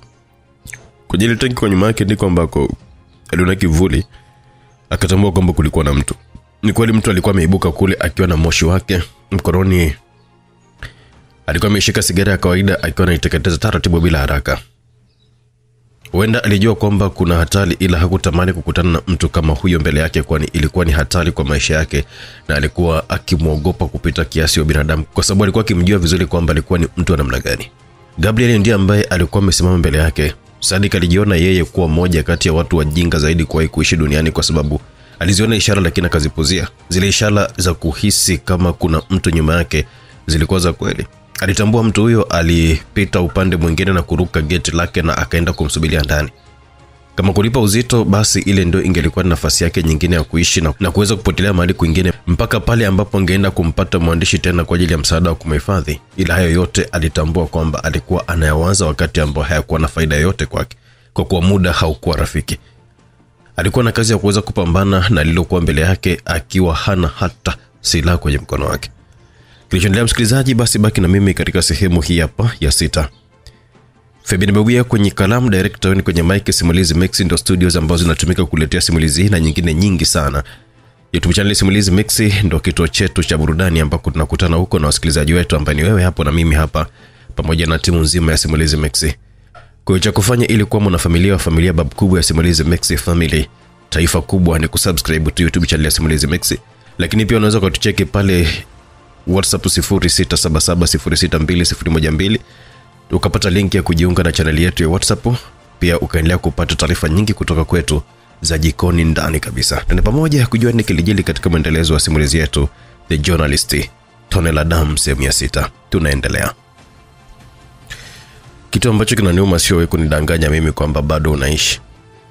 Umendhalilisha sana mtu kama wewe kukamatwa kizembe namna hii. Unataka kufanya zaidi hapo Sadik. Nilikufundisha namna ya kuwa mzimu kwenye mazingira ya namna kama hii hapa, ambapo unakuwa unajua kabisa kwamba kuna watu wanakusaka ama kuitaka roho yako kwa udi na uvumba. Mimi nimeishi miaka 5 nikiwa najua kwamba wewe nilikuwa kwa mkono wangu na yule mwanamke nilimuua, lakini ajabu kumbe ulifanikiwa kunihadaa na mimi nikaja. Kiukweli baada ya kulitambua jambo hilo nilifurahi, kwa sababu najua mimi ni nyoka. Hivyo nilitambua kwamba nimemfuga nyoka mwingine ambaye amenizidi akili hadi mimi, mpaka muda huu ambapo nimechukizwa na huu upuuzi wa mimi kukupata kirahisi namna hii. Yaani nimekaa jela kwa miaka 5 ili nije nikupate kwa siku 2 tu, mtu ambaye uliigiza kufa na dunia ikaamini hilo kwa sababu tu ya uchi wa mwanamke, tena Uswahilini huku mpuuzi mkubwa wewe. Gabriel aliongea kwa kufoka, akionekanika kuwa na hasira kali mbele ya Sadik. Yeye binafsi alidai kwamba alikerwa mno na Sadik kupatikanika kirahisi namna hiyo. Sikutegemea kama kwenye haya maisha tutakuja kuonana tena, na hata kufa sikutaka nije nifie kwenye mikono yako, na hata leo sitakuwa tayari kabisa kufia kwenye mikono yako Gabriel. Unatakiwa kulielewa hilo. Mimi sina moyo wa jiwe kwamba kwa sababu eti niliwahi kuwa muuaji basi nitaishi maisha hayo siku zote. Mimi ni mwanadamu ambaye nilikuwa nahitaji kuwa na furaha na maisha ya kawaida tu kama wengine, na ndio maana niliamua kuishi kwenye hii sura bandia ambayo mpaka sasa hivi najiuliza umejuaje kama ni mimi ndo naitumia na nipo huko. Mara ya kwanza wakati nakutana na mwanasheria mkuu alinionyesha picha, sikuhitaji hata dakika nzima kuweza kutambua kwamba yule ni wewe kwa mkao wako tu ambao ulikuwa unaonekanika pale. Jambo ambalo wewe haukulitambua ni kwamba kati ya wale 4 ambao mtu wako alikuwa amewaua, mmoja alikuwa na kamera na alifanikiwa kupiga picha, lakini hata hivi kwa hii sura hakuna hata mmoja ambaye alifanikiwa kukufahamu wala kuhisi, japo wana uhakika kwamba kuna mtu wa upande wetu ambaye aliishi wakati ule. Kwa bahati mbaya zaidi ni kwamba huyo mtu ambaye wewe ulikutana naye hakunaswa vizuri na kamera, japo kuna ufanano na mwandishi mmoja hivi ambaye anaitwa Rashid Mazinde, ambaye nataka wewe unitajie kama ndiye ambaye ulikutana naye ili mimi na yeye tuweze kula sahani moja. Kabla hujajibu hilo swali, nina imani kwamba unatamani kuweza kujua kwamba nimefanikiwa vipi kukupata kwa muda mfupi namna hii. Bwana mdogo, ukiwa unaishi kwenye maisha ya kutisha kama haya yetu sisi, unatakiwa kwa namna yote ile kuepuka kamera na mitandao ya kijamii, na ndio maana wauaji wengi hatari duniani sio watu wa mitandao, wala huwezi kabisa ukakuta wanaruhusu kamera iweze kumnasa kizembe namna hii. Nadhani kutumia sura ya bandia ndiko ambako kulikufanya uweze kujiamini, ukahisi kwamba umemaliza kila kitu, ila ulisahau kwamba wewe hata kama uko kwenye sura gani, kukutambua ni swala rahisi mno. Sasa baada ya kuipata sura yako, nilianza kufuatilia kwa sababu najua unapenda wanawake, hivyo niliamini kuna makosa kadhaa unaweza kuyafanya, na ni kweli. Hata sikutumia muda mrefu kuweza kutafuta mtu wa IT, kuweza kutafuta sura ambayo inafanana na wewe, jambo ambalo lilifanyika ndani ya dakika 5 tu, nikafanikiwa kukupata ukiwa upo kwenye starehe na huyo malaya wako. Mpaka pale nilikuwa nimefanikiwa kazi yangu kwa 95%. 4% zilikuwa ni za kujua yule mwanamke anatokea sehemu gani, na 1% ambayo ilibakia ilikuwa ni mimi kukupata wewe ulipo, na ndio nimeifanya kazi yangu kiwepesi kabisa. Baada ya kufanya upelelezi wangu jana usiku kwenye ile kumbi ya starehe, nilifanikiwa kujua kwamba binti yule alikuwa anapatikanika maeneo haya, ila sikujua ni wapi, lakini kwa sababu nilikuwa na sura yake haikuwa tatizo. Na baada ya kufika huku nikagundua tena unaendeleza makosa yale, kwa sababu kila mtu ana stori zako mtaani. Kijana mwenye pesa, kijana mwenye jengo zuri na kubwa ndani ya eneo hili, tena ambaye unataka kumua Fatuma binti Hassan. Nimesikitika zaidi baada ya hata wewe mama mkwe wako kukubali kukuuza kwa shilingi milioni 50 tu Sadiki, wakati umemjengea nyumba ya zaidi ya milioni 290. Kwa nini umekuwa mzembe namna hii mpaka unaishi kama kijana ambaye hakwenda hata darasa moja na hana mafunzo kama wewe?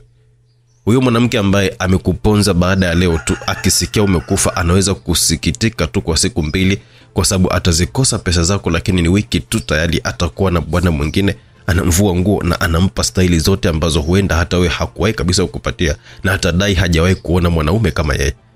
Huyo ndiye ambaye amekufanya wewe unadai ulitaka kuishi maisha ya kawaida. Kijana wangu, ushawafanyia kila kitu kwenye maisha yao, unahisi kwamba wanaweza kuona kuna kitu cha wakatapoteza wewe ukienda, kwa sababu tayari ulishawapa maisha mazuri.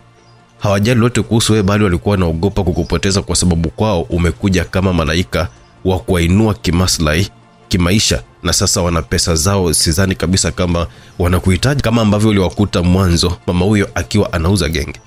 Kwa sababu ulishindwa kujihudumia mwenyewe, basi unatakiwa kunijibu maswali mawili, ambapo utaamua kama unataka nikuue kistaarabu tu kwa risasi ukinijibu, au unijibu kwa lazima kisha niondoke na wewe hapa ukiwa hai, kitu ambacho na imani hata wewe mwenyewe hapo haupo tayari kuweza kukiona au kukipitia, maana unajua mambo ambayo naenda kukufanyia huko.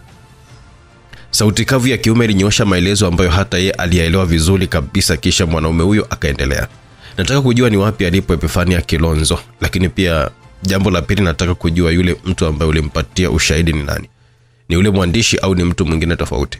Gabriel aliuliza akiwa anamsogelea kijana huyo ambaye naye alirudi nyuma hatua 2, mkono mmoja ukiwa kwa mfukoni. Kwenye ule mkono alitoa kitu kidogo hivi ambacho kwa kukitazama tu basi ungeelewa kwamba ilikuwa ni karatasi.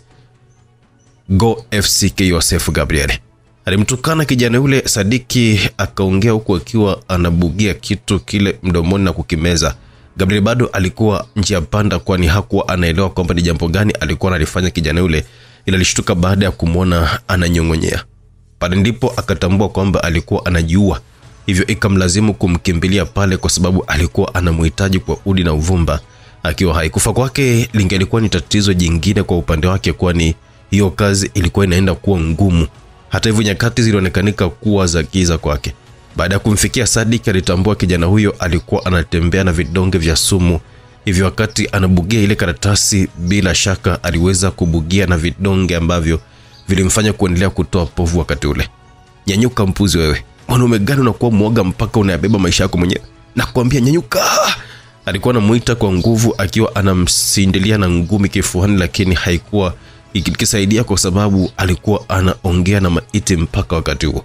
Rasmi Sadiki Milayo, waweza kumuita Jerome ama Romeo, alikuwa amepoteza maisha. Sehemu ya ulimwengu haikuwa yake tena. Dunia ilimtenganisha na nafsi yake pale ulikuwepo mwili tu. Gabrieli akiwa amepagawa, kuna jambo ambalo alilikumbuka. Alikumbuka kwamba kijana huyo kuna kitu alikimeza kwenye tumbo lake, hivyo lazima kilikuwa cha muhimu. Mwanaume huyo shababi alitoa kisu kwenye kiuno, akamlaza kuvyema Sadiki, akapasua tumbo lake na kuligawanyisha pande mbili, kisha akaingiza mkono ambao ulikuwa na gloves kuitafuta ile karatasi mpaka aliipata. Karatasi hiyo ilikuwa inatoa maelekezo kwamba mhusika ambaye alionekanika kuwasiliana naye hapo alitakiwa kukutana na mtu ambaye alikabidhiwa kazi maeneo ya Feri. Ilikuwa ni muhimu kwa nyakati hizo yeye kuwa karibu na lile soko la samaki, kwani mhusika alikuwa na taarifa zote, hivyo alitakiwa kwenda kumwambia ni wapi alipo Epifania. Mwanamume kwenye karatasi alisisitiza kwamba usalama wa huyo binti ndio lilikuwa jambo la msingi zaidi kuliko hata maisha yake. Hivyo huyo mwanaume ambaye yeye alimuita X ndiye mtu ambaye alimtegemea kuweza kuikamilisha hiyo kazi yote ambayo ilibakia mpaka nyakati hizo. Alisonya kwa sababu ile karatasi haikuwa na zile taarifa za ndani za moja kwa moja, lakini zilikuwa na msaada mkubwa sana kwa sababu alitambua kwamba ni wapi ambako watu hao walikuwa wanatakiwa kukutania kwa sababu ya kutekeleza majukumu hayo. Angalau jambo hilo lilimpatia msaada wa kwanza kwenye kufanikisha zoezi lake. Mwanamume alifungua magari na kutoa mafuta ambayo aliyasambaza kila kona. Alielewa kwamba ndani ya dakika kadhaa ingeleta shoti kubwa, lengo likiwa ni kuharibu kabisa ushahidi. Aliubeba mwili wa Sadiki na kuweka juu ya mafuta kwa kuwa alihitaji mwili huo uweze kuharibika. Aliondoka hilo eneo na alipofika umbali kadhaa alisimama akiwa anaangalia eneo hilo. Ulitokea mlipuko mkubwa ambao ulisababisha ardhi kutetema, huku watu ambao walikuwa maeneo jirani na yale wakianza kutoa vilio na kuomba msaada kila mahali. Yeye hakuwa na muda wa kupoteza kwa sababu alitakiwa kuwahi Feri kwa ajili ya kuanza harakati za kumtafuta mtu wake, japo hakujua mtu huyo angekuwepo huko kwa muda gani, maana muda haukuelezwa. Alitoa simu yake na kuwapigia vijana wake ambao aliwataka wawahi huko kabla yeye hajafika. Masaa 8 kabla. Mwandishi alikuwa anaelewa kabisa kwamba kwa wakati ule angeanza kufuatiliwa kwa ukaribu. Kuhisiwa na vyombo vya usalama kwa upande wake halikuwa jambo zuri wala la kulichukulia kimasihara, kwa sababu alikuwa anaelewa madhara yake kwa baadaye, na ndio sababu ambayo ilimfanya yeye kuhakikisha hawezi kufanya kosa na yoyote. Siku hiyo majira alasili aliamua kuingia sehemu moja hivi ambayo ilikuwa ni sehemu kubwa ya kumbi ya starehe, lakini ndani ya eneo hilo pia kulikuwa na danguro. Kuna yule afisa usalama mmoja ambaye aliahidi kwamba angekula naye sahani moja. Alielewa huenda ilikuwa ni lazima mtu huyo angelikuwa anamfuatilia kwa ukaribu, hivyo kabla ya kupanga safari ya kwenda kukutana na mtu ambaye angempatia taarifa za muhimu kwa wakati huo, basi ilikuwa ni lazima kwanza ahakikishe usalama kwa 100%. Alienda sehemu hiyo akiwa na gari yake ambayo alikuwa anaiendesha taratibu bila haraka, kiasi kwamba kama kulikuwa na mtu anamfuatilia basi angemuona na kutambua hatua zake za uelekeo wake. Alipaki gari yake vizuri na kuelekea ndani, ila alipofika mlangoni aliangalia kila upande kuweza kuona kama kuna mtu mpaka pale alipo. Alijilizisha kwamba kulikuwa salama, ndipo akaendelea na ile safari yake. Aliingia ndani ya ile sehemu ambayo haikuwa ikifungwa kwa masaa 24. Ilikuwa ni pesa yako tu na uwezo wako tu wa kuhimili mikito ya lile eneo. Hisia zake zilikuwa sahihi kwa sababu ni kweli kwamba yule afisa wa usalama alikuwa akimfuatilia bwana yule kwa ukaribu zaidi mpaka alipokuwa amefika mle ndani, na aliingia na kwenda kujibanza sehemu, japo alibaki akiwa ameshangazwa na hali ile, kwani yule mwandishi hakuwa mlevi na alikuwa ni mtu wa Mungu sana. Hakutarajia kama angeweza kumuona eneo kama lile, lakini kila mwanadamu ana siri zake ambazo hataki watu wengine waweze kuzifahamu. Alikuwa anamwangalia kwa umakini mkubwa mpaka mwandishi yule alipokuwa amenyanyuka na kumfuata mwanamke mmoja ambaye kwa mwanaume aliyekamilika ingekuwa ni ngumu sana kuweza kupishana naye bila kumtamani, angalau hata kumvua nguo japo mara moja tu. Hakuona kama ni shida kubwa sana kwa sababu mwandishi naye alikuwa ana haki ya kuweza kupunguza uzito. Aliwaona wakiongea kwa dakika moja na akili yake ikatambua kwamba walikuwa wakikubaliana bei ya biashara yao ya viungo vya mwili mpaka walipokuwa wameanza kuondoka kuingia ndani. Hakuwa na shaka na kilichokuwa kinaenda kutokea. Kuna jambo ambalo limshangaza na kumshtua. Alielewa kwamba walikuwa wameenda kula starehe tu, ila hakutarajia kama wangetumia muda mrefu namna ile. Ilipita risali zima kukiwa kuko kimya mpaka akapata mashaka, hali ambayo ilimlazimu kutoka nje kuona kama gari ile mwandishi bado ilikuwepo. Ni kweli kwamba gari ilikuwepo pale pale na haikuonekana kama ilikuwa imeguswa na mtu yoyote yule. Akarudi ndani na kuendelea kusubiria akitumai kwamba huenda watu hao walikuwa na kula raha za muda mrefu mpaka pale lilipokuwa limepita risali 1:30 kukiwa kimya, ndipo alianza kupata mashaka kwamba huenda kuna mchezo unachezwa na yeye alitakiwa kukaa kitaalamu, kwa sababu mambo yalionekana kuwa tofauti na hisia zake zilivyokuwa zinamwambia. Uvumilivu ulimshinda, akanyuka na kuhitaji kwenda kumuulizia yule binti ambaye kwa tafsiri rahisi ni kwamba alikuwa ni malaya ambaye anajiuza ndani ya eneo. Akiwa anaanza kusogeza hatua zake ya kwanza, ndipo aliwaona wawili wale wakiwa wanarudi wakiwa na furaha. Walionekana kufaidi mno siku yao. Walisimama, mrembo yule akamweka vyema shati lake mwandishi yule, kisha wakaagana kwa kukumbatiana, na mwandishi hakuwa na muda wa kupoteza zaidi ya kutoka na fungu wake wa gari tena ukiwa mkononi. Alionekana kuwa na uso wenye nuru kwa sababu alitoka kupata mambo matamu ambayo yanamlevya kila mwanadamu ambaye yupo hai na kumpa sababu ya kuhitaji kuzitafuta pesa kwa nguvu zaidi. Wakati mwandishi akiwa anahitaji kuingia kwenye gari yake, alizuiwa kwa mkono. Akiangalia nani ambaye alikuwa na mzuia, ndipo alipotambua kwamba ni yule afisa usalama ambaye alimwahidi kwamba maisha yake yangeenda kuwa magumu kama jehanamu. Ulikuwa unafanya nini muda wote huo na yule malaya? Akoyoka. Haina cheka mimi msikilizaji. Yeto ni jibu la mshikaji anamwambia, kwa kazi yako siku hizi ni kuanza kunifuatilia mimi nafanya nini, naenda wapi, hilo linakuhusu nini wewe labda? Alimjibu kwa jeuri kumuonyesha kwamba hata yeye mwenyewe hakuwa mnyonge kwenye jambo kama hilo. Kiburi hakina msaada wote kwako. Sheria inaruhusu kumfuatilia mtu yeyote yule ambaye anaonekana kuwa na wasiwasi na yeye kwenye majukumu yangu ya kazi. Sijawahi hata siku moja kuingia japo kwenye kituo cha polisi. Sina rekodi hata moja ya kuwa mhalifu kwenye taifa hili, kwa hiyo na kushangaa unapokuwa unaanza kuniona mimi kama mtu hatari kwa taifa langu. Vile vile kuna historia ya maisha yako ambayo haipo na ilishapotea, hivyo inawezekana pia kuna mambo mengi sana ambayo watu hawayajui kutoka kwako. Unahitaji nini afisa? Na watu wangu nimewapa taarifa kwa sasa hivi. Tunakutania nyumbani kwako, hivyo tuongozane huko kwa ajili ya kwenda kufanya uchunguzi. Alimwangalia kwa umakini mkubwa afisa huyo na kumjibu, "Yes sir." Kisha wawili hao kila mtu akapanda kwenye gari yake wakiwa wameongozana kwenda nyumbani kwa mwandishi huyo, ikiwa ni majira ya jioni tayari. Ni kweli wakati wanafika nyumbani kwake, nje kulikuwa na wanaume 7 ambao hawakuonekanika kuwa hapo kwa ajili ya utani. Hakuwa mbishi, alifungua geti lake na mlango wa ndani na kuwapa nafasi watu wao kuweza kuipekua nyumba yake kadri walivyokuwa wanapendezwa wenyewe. Walikagua kila sehemu mpaka kwenye ile garage, lakini hawakutana jambo hata moja ambalo lingewatia mashaka. Yule afisa alimwangalia mwandishi wa kwa asila, huenda aliamini kwamba kumshtukiza ingepelekea yeye kupata ushahidi wa kumtia bwana huyo hatiani ili aweze kumnyosha, lakini bahati ilimkataa.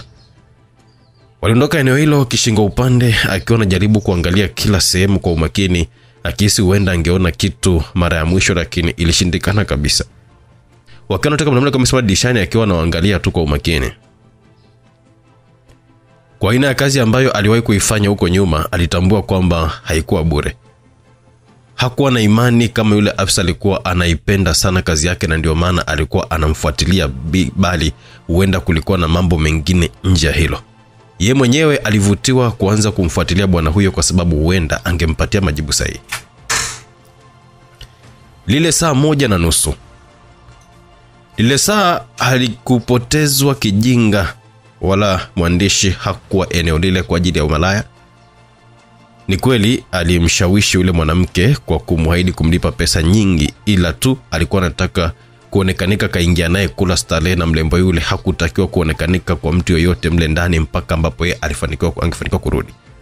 Ule wakati ambao yeye alikuwa ametoka na yule mrembo kuelekea vyumbani ni muda ambao yeye alipitiliza kwa kutokea mlango wa nyuma wa eneo lile, mlango ambao ulikuwa unatumiwa na watu wenye majina ama wafanyabiashara ambao hawakutaka kufahamika kila walipokuwa naenda kununua wanawake eneo lile. Mwanaume huyo alijifunika na barakoa usoni, kisha akavaa kofia ya mwanamke yule na kulitoa koti lake eneo hilo, akatokea upande wa pili kama mtu mwingine kabisa. Alitembea kidogo akakodi bodaboda, ambapo baada ya kufika maeneo ya posta aliamua kushuka na kutembea kwa mguu, ambapo baadaye tena alikodi bodaboda mwingine mpaka karibu na kituo cha mwendokasi. Kazi yake kubwa ilikuwa ni kumtafuta mtu ambaye alikuwa akimfahamu, lakini alitambua kwamba kazi yake kubwa ilikuwa ni kumtafuta mtu ambaye hakuwa akimfahamu, lakini alitambua kwamba alitakiwa kufanikisha hiyo kazi yake kwa haraka zaidi. Aliangalia kila sehemu baada ya kutambua kuwa hakuna sehemu ambayo ilikuwa na kamera pale. Alivua ile barakoa usoni kisha akawa anatembea taratibu kuzunguka sehemu ambazo zinazungushwa samaki. Alipokaribia eneo ambalo lilikuwa linaelekea ilipo ofisi ya waziri mkuu, alimuona mwanaume mmoja akiwa ameketi pembezoni mwa barabara akiwa anakula samaki taratibu na maji makubwa. Hakuonekanika kuwa na haraka mwanaume yule, mambo yake alikuwa anayafanya kwa uhakika zaidi. Alitembea mpaka karibu na eneo lile kisha akawa ameketi pembeni yake, ambapo wawili hao walimaliza dakika 10 bila kuongea wala kusalimiana. Mwandishi alikuwa ameinama kwenye simu yake na bwana yule alikuwa anaendelea kula samaki wake bila haraka. Watu wawili walikuwa ni watu wa kazi na ndio maana hakupata muda mrefu wa kuweza kumtambua bwana huyo, na eneo ambalo alikuwa amejianika kulikuwa na sababu kubwa mbili. Sababu ya kwanza ni kwamba ilikuwa ni rahisi mtu wake kumpata, lakini sababu ya pili ilikuwa ni eneo la wazi kiasi kwamba hakuna mtu ambaye angeweza kuwa na mashaka naye kiasi cha kuanza kumtilia shaka. Tangu afike hapo hakuwa amemuona vizuri sura yake, kwani mwanaume huyo alikuwa ameishusha kofia yake na kula akiwa ameinamia ardhini. Alimaliza kula kanawa akiwa hajainua uso wake, kisha baada ya hapo aliinuka na kuanza kuondoka kielekea ile njia ambayo ilipo ofisi ya waziri mkuu. Wakati akiwa anaondoka, ile sehemu ambayo alikuwa ameketi ilikuwa na bahasha kadogo hivi sana ambako alikuwa amekakalia. Mwandishi alielewa ule ulikuwa ni ujumbe wake, hivyo alitulia mpaka mtu yule alipokuwa amepotea, kisha akauokota kama alikuwa pale muda mrefu na kuanza kuondoka. Aliingia mpaka kwenye vyoo vya mwendokasi kivukoni ambapo alikaa huko kwa dakika 5. Aliusoma ujumbe ule na baada ya kuuelewa aliweza kuikata vipisi vidogo vidogo ile karatasi, kisha akaifresh na maji kuua kabisa ushahidi. Baada ya kutoka pale hakuwa na muda wa kupoteza zaidi ya kuanza kuondoka na kurudi kule. Wakati anarudi ndio wakati ambao afisa yule uvumilivu ulikuwa ukimshinda, lakini aliweza kumkosa yule mwanaume, kwa hiyo akawa amekamilisha sehemu ya kukutana na yule mtu. Aliweza kumkosa yule mwanaume, kwa hiyo akawa amekamilisha sehemu ya kukutana na yule mtu bila kushtukiwa wala mtu kuwa na wasiwasi naye. Kawe Beach, Dar es Salaam. Majira sana usiku, mwanaume mmoja alikuwa anashuka kwenye gari yake ambayo alikuwa ameitelekeza barabarani maeneo ya fukwe ya Kawe. Eneo lilikuwa limetulia usiku huo, hakukuwa na fujo, ni watu kadhaa tu walikuwa wakionekanika kwenye hiyo fukwe, huku vibanda kadhaa vikiwa vinaendelea na biashara. Hilo eneo alionekanika mwandishi Rashid Mazinde. Ile karatasi ambayo alikuwa amepewa kivukoni Feli ndio ambayo alikuwa amempatia maelekezo kwamba alitakiwa kufika eneo hilo bila kushtukiwa na mtu usiku wa saa 4 ili aweze kukutana na huyo mtu wake ambaye alitakiwa kumwambia ni wapi alipokuwepo mdogo wa mwandishi Amani Kilonzo. Alikuwa ametimiza jukumu hilo la kufikia wito ambao alisisitizwa na Sadik Milayo kwamba alikuwa ametimiza jukumu hilo la kufikia wito ambao alisisitizwa na Sadik Milayo ambaye alikuwa ni marehemu tayari. Mwanaume alitembea taratibu pembezoni mwa fukwe akiwa na kofia. Usoni alikuwa amevaa barakoa, hivyo asingeweza kutambulika kirahisi. Akiwa anatembea taratibu lakini kwa mahesabu makali sana, mbele yake aliona kuna mwanaume mmoja akiwa kifua wazi. Alikuwa kifua wazi kwa sababu alionekanika kuwa baharia na ni muda ambao alikuwa anajiandaa kuingia baharini kwa ajili ya kwenda kuvua samaki kama ilivyo kawaida yao, na hakunaga mtu ambaye alikuwa anashangazwa na jambo hilo kama hilo, kwani ndio alikuwa ni maisha ya kila siku eneo hilo. Akiwa anaendelea kutembea alikuwa makini na ule mtumbwi kwa sababu tangu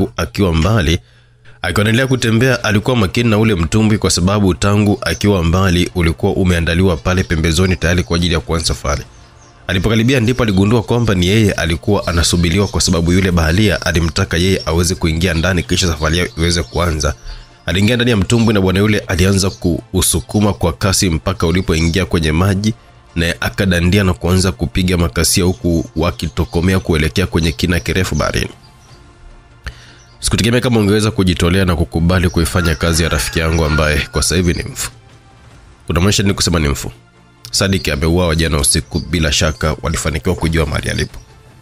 Alionekana kuwa ni mtu makini sana. Ni sababu ipi ambayo imefanya mpaka kupatikanika kirahisi namna hiyo? Mapenzi. Ana familia mbali na huyu mwanamke? Hapana. Ni kijana ambaye hakuwa na familia, ila watu wengi alikuwa anawadanganya kwamba ana familia ili tu asiweze kuonekanika kama mnyonge duniani hapa. Ulimjuaje mpaka mkawa marafiki akaja kukuamini kiasi hiki? Tumeenda pamoja kwenye chuo cha usalama wa taifa. Alikuwa ni kijana ambaye alikuwa na mipango na malengo makubwa sana kwenye maisha yake. Alihitaji kuja kuwa wa tofauti.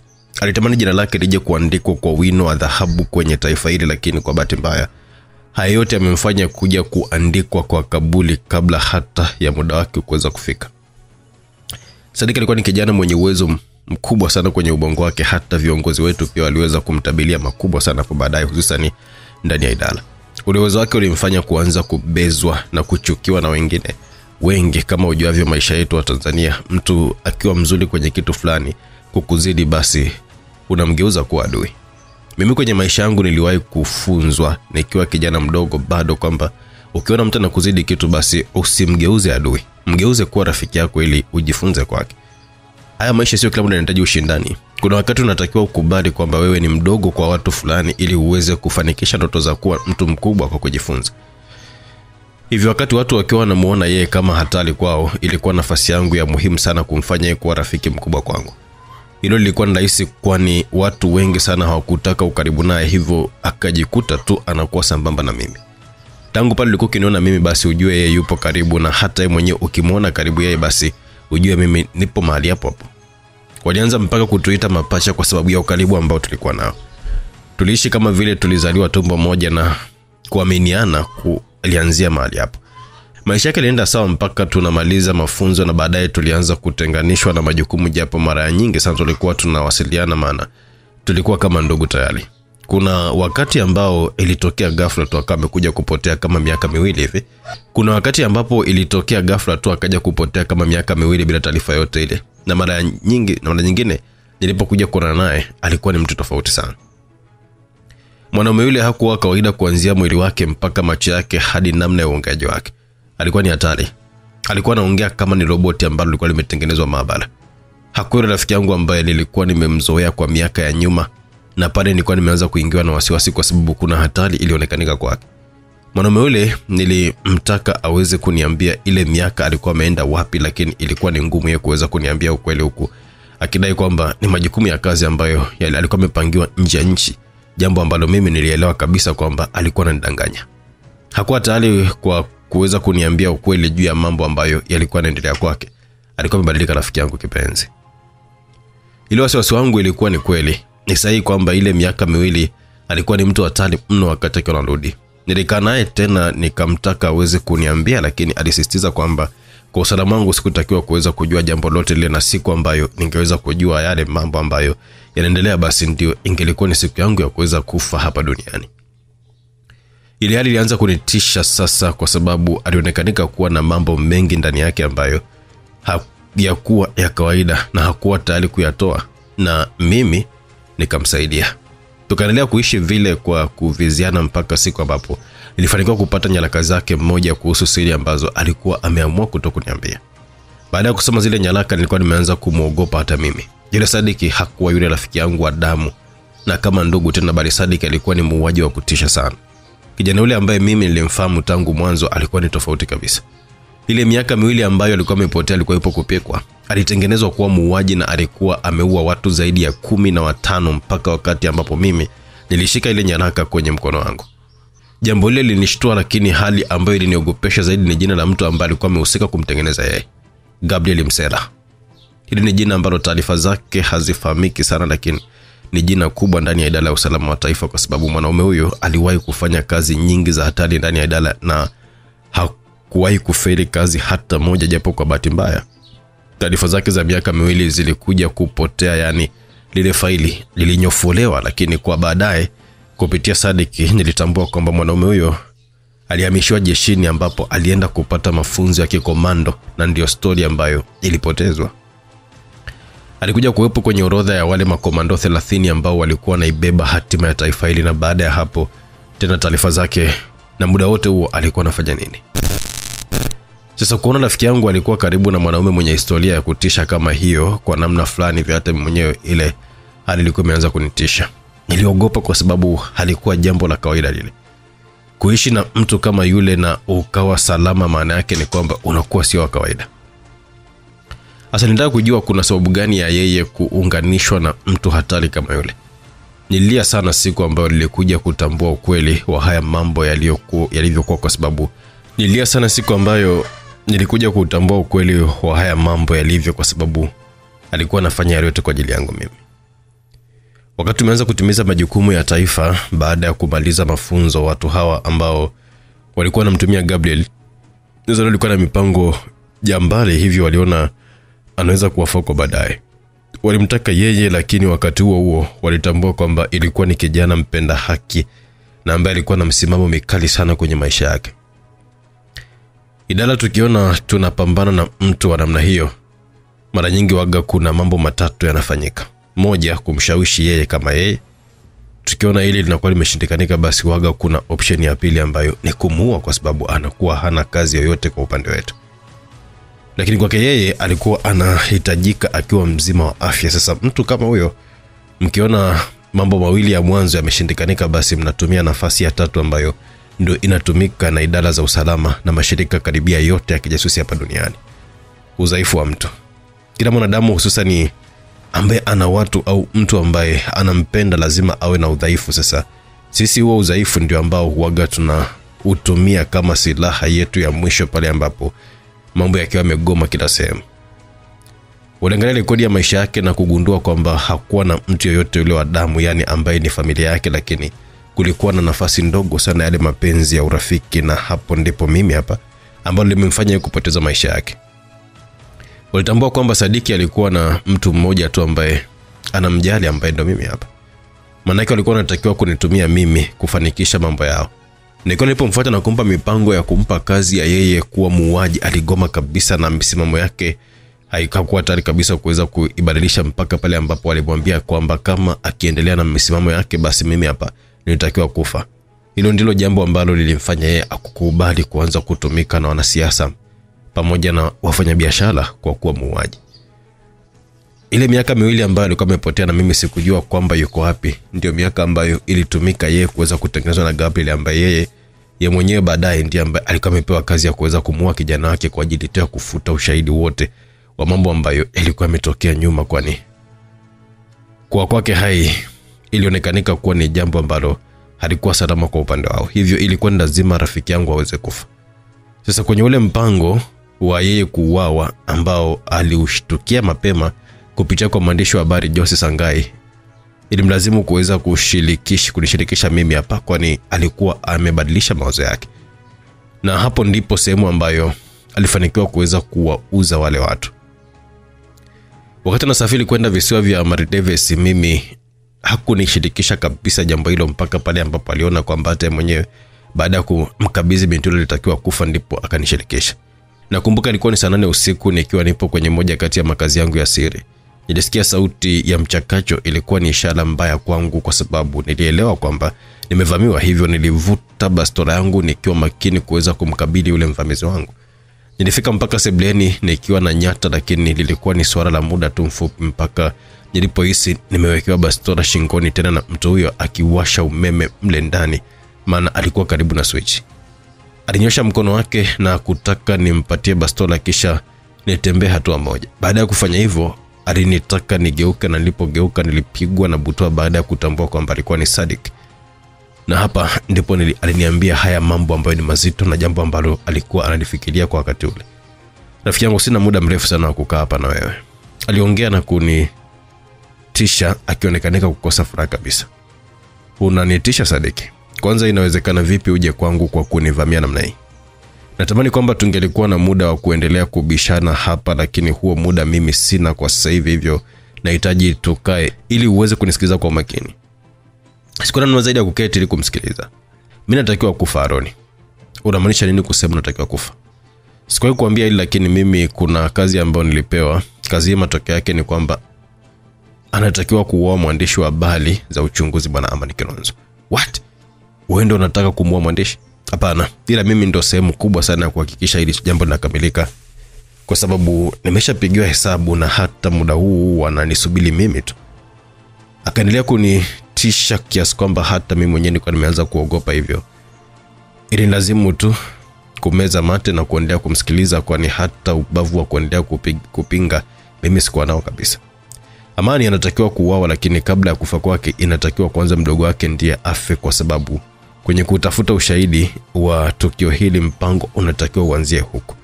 Sasa kama wote tunavyojua ni kwamba mwandishi huyu alikuwa amempeleka mdogo wake nje sehemu ya siri bila hata taarifa, ili hata yeye mwenyewe akija kupata matatizo mdogo wake awe salama. Lakini siku za hivi karibuni nilifanikiwa kujua ni wapi ambapo alikuwepo huyo mwanamke, hivyo mimi ndiye ambaye nimepewa kazi ya kwenda kumfuata huko na kumrudisha Tanzania.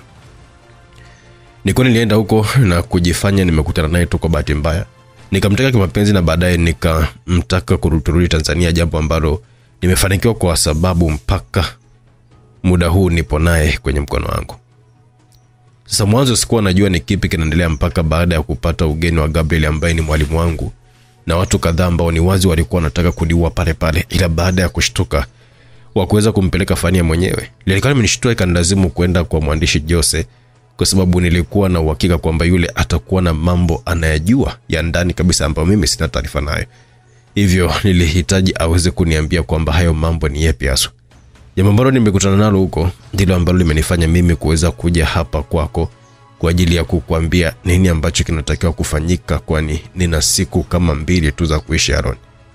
Jose ameniambia kwamba nikiwakabidhi tu Fania na mimi ni lazima nife kwa ajili ya kuweza kulinda ushahidi huu, kwani najua mambo yao mengi, na kama nisipokufa wanahisi kwamba wewe hapo kuna jambo ambalo unalijua mwisho ukapata matatizo, na kwa sasa wanajua kwamba wewe ndiye ambaye udhaifu wangu mkubwa. Kwa hiyo unatakiwa uwe makini na maisha yako kuanzia dakika hii, na usionyeshe sehemu yoyote ile kwamba unajua lolote kuhusu mimi wala kuwa na taarifa yangu yoyote ile, kwa sababu najua watakuja tu kuhoji. Sasa kama ukifanya kosa la namna yote ile wanaweza kuua, na mimi nataka wewe uwe hai, kwa sababu kuna kazi nzito nataka nikukabidhi uweze kuifanya alone. Mwanaume alikuwa ameketi akiwa amezidi kunishangaza zaidi. Kwa maongezi yake tu alionekanika kama vile ni mtu ambaye alikuwa amekata tamaa tayari. Nyakati hazikuwa bora kabisa kwa rafiki yangu wa maisha.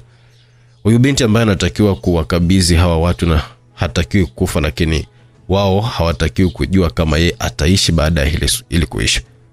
Baada ya mambo kuisha, wewe ndiye ambaye unatakiwa kumtunza na kumlinda huyu mwanamke kwa gharama yote ile.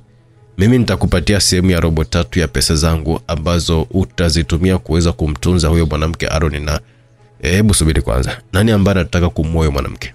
Rais. Nilishtuka sana baada ya kusikia habari hizo mpaka nilianza kutetemeka. Rais wa Tanzania? Yes. Na mwanasheria mkuu. Pale ndipo nilikuwa nimetambua kuwa jambo lile lilikuwa ni zito na kubwa kuliko hata nilivyokuwa nafikiria. Ni yale mambo ya Mikumi. Kuhusu hilo nitakupatia taarifa zote, lakini kwa sasa hivi nataka tujadili mpango ambao upo mezani utakaofanikisha Fania kuweza kuishi, lakini pia wewe hatua ambazo unatakiwa kuzifuata ili asije akatokea mtu yeyote kufanikiwa kukushtukia kuhusu kuhusika kwako kwenye hili, na usije hata siku moja ukaweka alama yoyote ile ambayo itakuja kukuelekezea kwa hawa watu kiasi kwamba wakaja kuwa na mashaka na wewe na uwepo wako kwenye huu mkasa, kwani mtakufa wote wawili ukija kufanya kosa hata kwa sekunde moja tu. Na kwa maana hiyo ni kwamba ili uendelee kuishi unatakiwa kunisikiliza kwa umakini muda huu, kwa sababu maamuzi ambayo yanatakiwa kufanyika ni magumu sana. Aliendelea kuongea kwa msisitizo. Aliongea kwa msisitizo kwa anaenda kubeba pombe kwenye friji akarudi nayo na kuigida nusu yake, mimi nikiwa nimedua tu, maana kwangu dunia ilikuwa inajikunjua kwa kasi ambayo nisingeweza kuendelea nayo kwa wakati ule. Huyu binti anatakiwa kuishi, ila mimi kuishi ni 50 kwa 50, japo itategemea na uharaka wako wewe. Jambo la kwanza ni lazima hawa watu waamini kwamba mimi na Fania tumekufa. Hili litamweka Fania na wewe kwenye usalama, kwa sababu hawatakuwa na hatari tena upande wao, kwa kuwa wanaelewa wewe hakuna ambalo unalijua kuhusu haya mambo yote ambayo yanaendelea. Sasa wataaminije kwamba tumekufa? Kwa Fania anatakiwa kutafutwa mwanamke mmoja ambaye anaendana naye umbo lake na umri. Mwanamke huyo anatakiwa kupatikanika mpaka kesho, na baada ya hapo wa kwanza atakuwa ni daktari wa mambo ya kumbukumbu na ubongo, kwa sababu anatakiwa kumfuta mwanamke huyo ambaye atapatikanika kumbukumbu zake zote, kisha atapatiwa taarifa kadhaa za Fania ambazo ndizo atakuwa nazo kwenye ubongo wake. Daktari wa pili atakuwa ni mtu wa utengenezaji wa sura bandia na upasuaji. Huyo atatakiwa kumfanyia binti huyo upasuaji kwa kuipachika sura ya Fania kwenye uso wa binti huyo bila kufanya kosa hata moja, kiasi kwamba mtu asiwe na uwezo wa kuweza kumtofautisha wala hata kushtukia. Na hili nina uhakika nalo kwamba unaliweza, kwa sababu wewe bado una nafasi ya kuingia kwenye taarifa za idara na ukawapata hawa watu, kwa kuwa wanatumiwa na idara yetu. Sasa hilo likifanikiwa, maana yake ni kwamba huyo binti ndiye atakayekuwa kwenye nafasi ya Fania na Fania atakuwa salama. Linakuwa limebakia jukumu lako kuweza kumtunza na kumlinda, ambapo yeye mwenyewe atatakiwa kuwekewa sura ya huyo binti ambaye atakuwa ameingizwa kwenye nafasi yake, japo yeye hatakiwi kutolewa kumbukumbu hata moja, na zoezi hili utalisimamia wewe kwa siri na kwa ushirikiano wangu. Sasa baada ya hapo, mambo ambayo yatafanyika kwanza ni kwamba madaktari wote hao watahusika na kazi. Ni kwamba madaktari wote ambao watahusika na kazi lazima wafi, kwa sababu kama wakiishi lazima hii siri itakuja kutoka siku moja, na wote tunajua yale ambayo yatafuata baada ya hapo. Huyu rais mpaka kutoka madarakani lazima amalize ile miaka yake yote 10 ya utawala, na ndo kwanza yupo kwenye muhula wake wa kwanza. Hili likienda kama ambavyo tumepanga, maana yake ni kwamba watu hawa watajua tayari wameshampata mdogo wa mwandishi wa habari huyo, na hivyo hili linabakia kwa upande wangu mimi, ambaye pia natakiwa kuonekanika kama nimekufa mbele yao, maana nafasi yangu ya kuweza kuishi ni ndogo sana alone. Mimi nitakuwa na huyo binti ambaye nimemtengeneza, ambapo nitapotea kwa siku kadhaa ili hata sura yake iweze kushika vyema kabisa na kuwa sawa, lakini siku hizo zitatoa ishara mbaya kwao. Kupitia hilo ni lazima wataanza kunitafuta kwa udi na uvumba.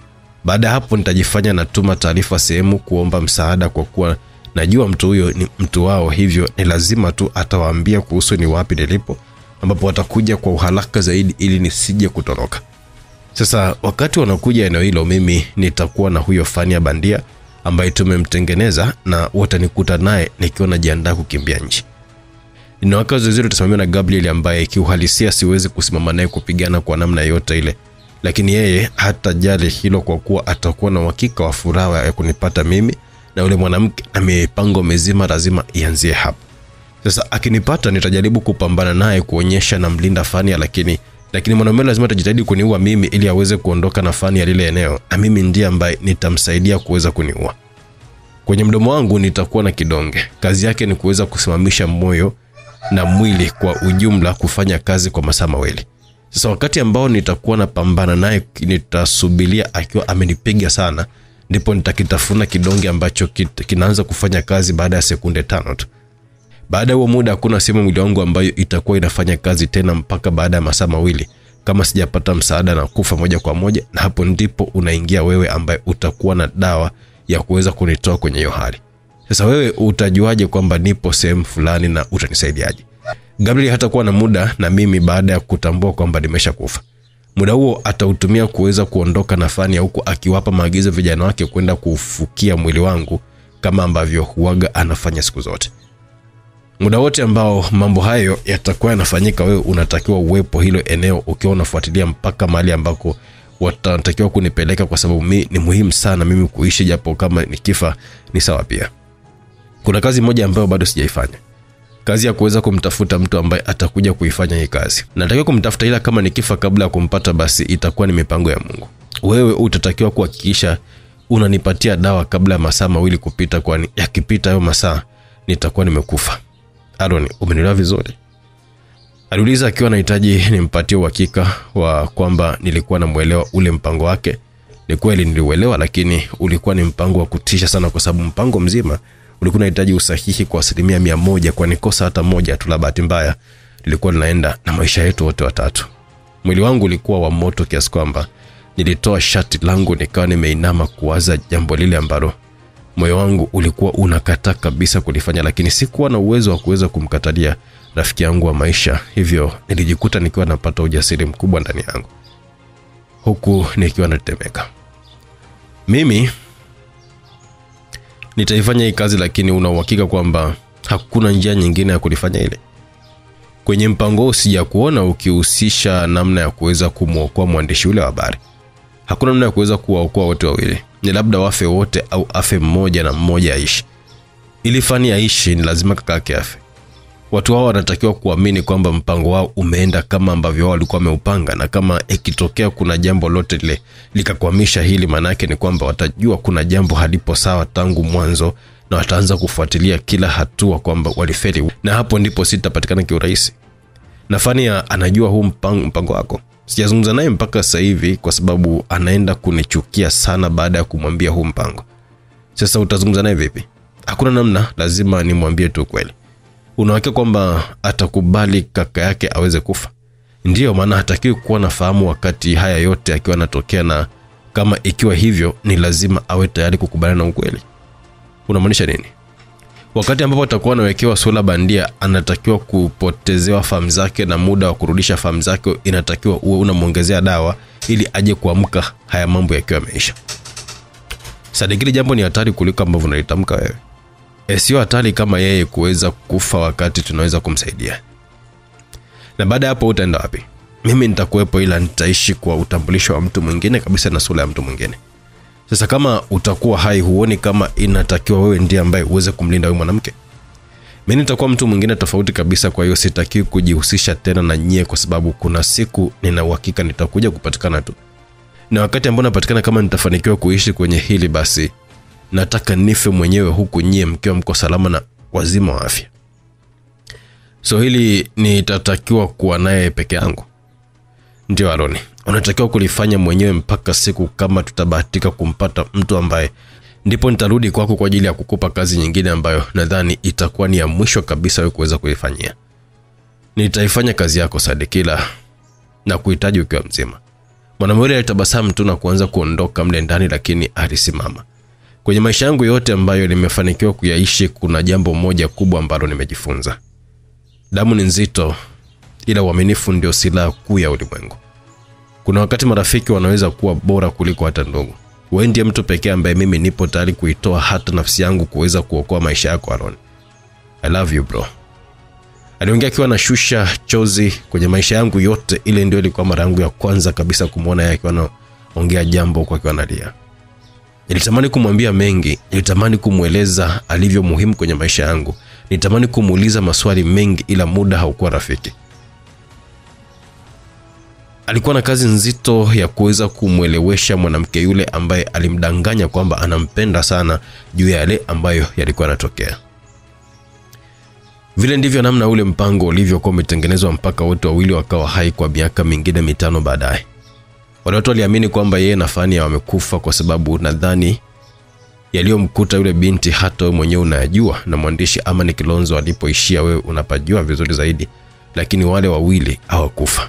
Waliishi mpaka jana ambapo Sadiki naye ameuawa. Kuwa kwa Sadiki ni kwamba lazima Gabriel mpaka muda huu anajua kwamba Fania yupo, na Fania kuwa hai maana yake atataka kujua yuko wapi. Sasa hapo mzunguko wote unakuja kwangu tena kwa mara nyingine. Unakujaje kwangu? Ni lazima taanza kuangalia sehemu ambapo makosa yalikuwa yamefanyika, kwa kuwa nina uhakika Sadiki asingeweza kumwambia lote lile. Sasa kwa mpango ulivyokuwa umesukwa, naelewa hakuna sehemu hata moja ambayo makosa yalifanyika, japo hata kwa bahati mbaya kitu pekee kinabakia kwenye hilo ni kwamba ataanza kuangalia memba wa hao watu ambao wapo hai ni akina nani. Fania alikuwa na kaka yake tu na Sadiki alikuwa amebakiwa na mimi peke yake. Kwa maana hiyo ni kwamba kwa sasa hivi mimi ni target kubwa. Ni swala la muda tu kabla Gabriel hajaunganisha hizi dot na kuweza kunipata mimi, jambo ambalo hata viongozi wake watakuwa na taarifa nalo. Hatari sana kubwa ipo hapo. Sasa kama iko hivyo, maana yake ni kwamba mimi sitakiwi kuingia kwenye mikono ya Gabriel, kwa kuwa kama akinikamata ni lazima nitasema tu kweli. Naijua vizuri historia ya yule mwanaume, na kwa maana hiyo mimi natakiwa kufa. Kama nisipokufa mimi, kazi yote rafiki yangu na kifo chake itakuwa ni kazi bure tu. Fania yupo kata ya Kaengesa, kijijini Kaengesa, ndani ya wilaya Sumbawanga vijijini, na jina lake anaitwa Debora. Huko anaishi maisha ya kawaida akiwa na sura nyingine, na picha yake ni hii hapa. Huko ndiko ambako anapatikanika mdogo wa damu wa Amani Kilonzo, ambako amekuwa kiishi kwa miaka mingi sana.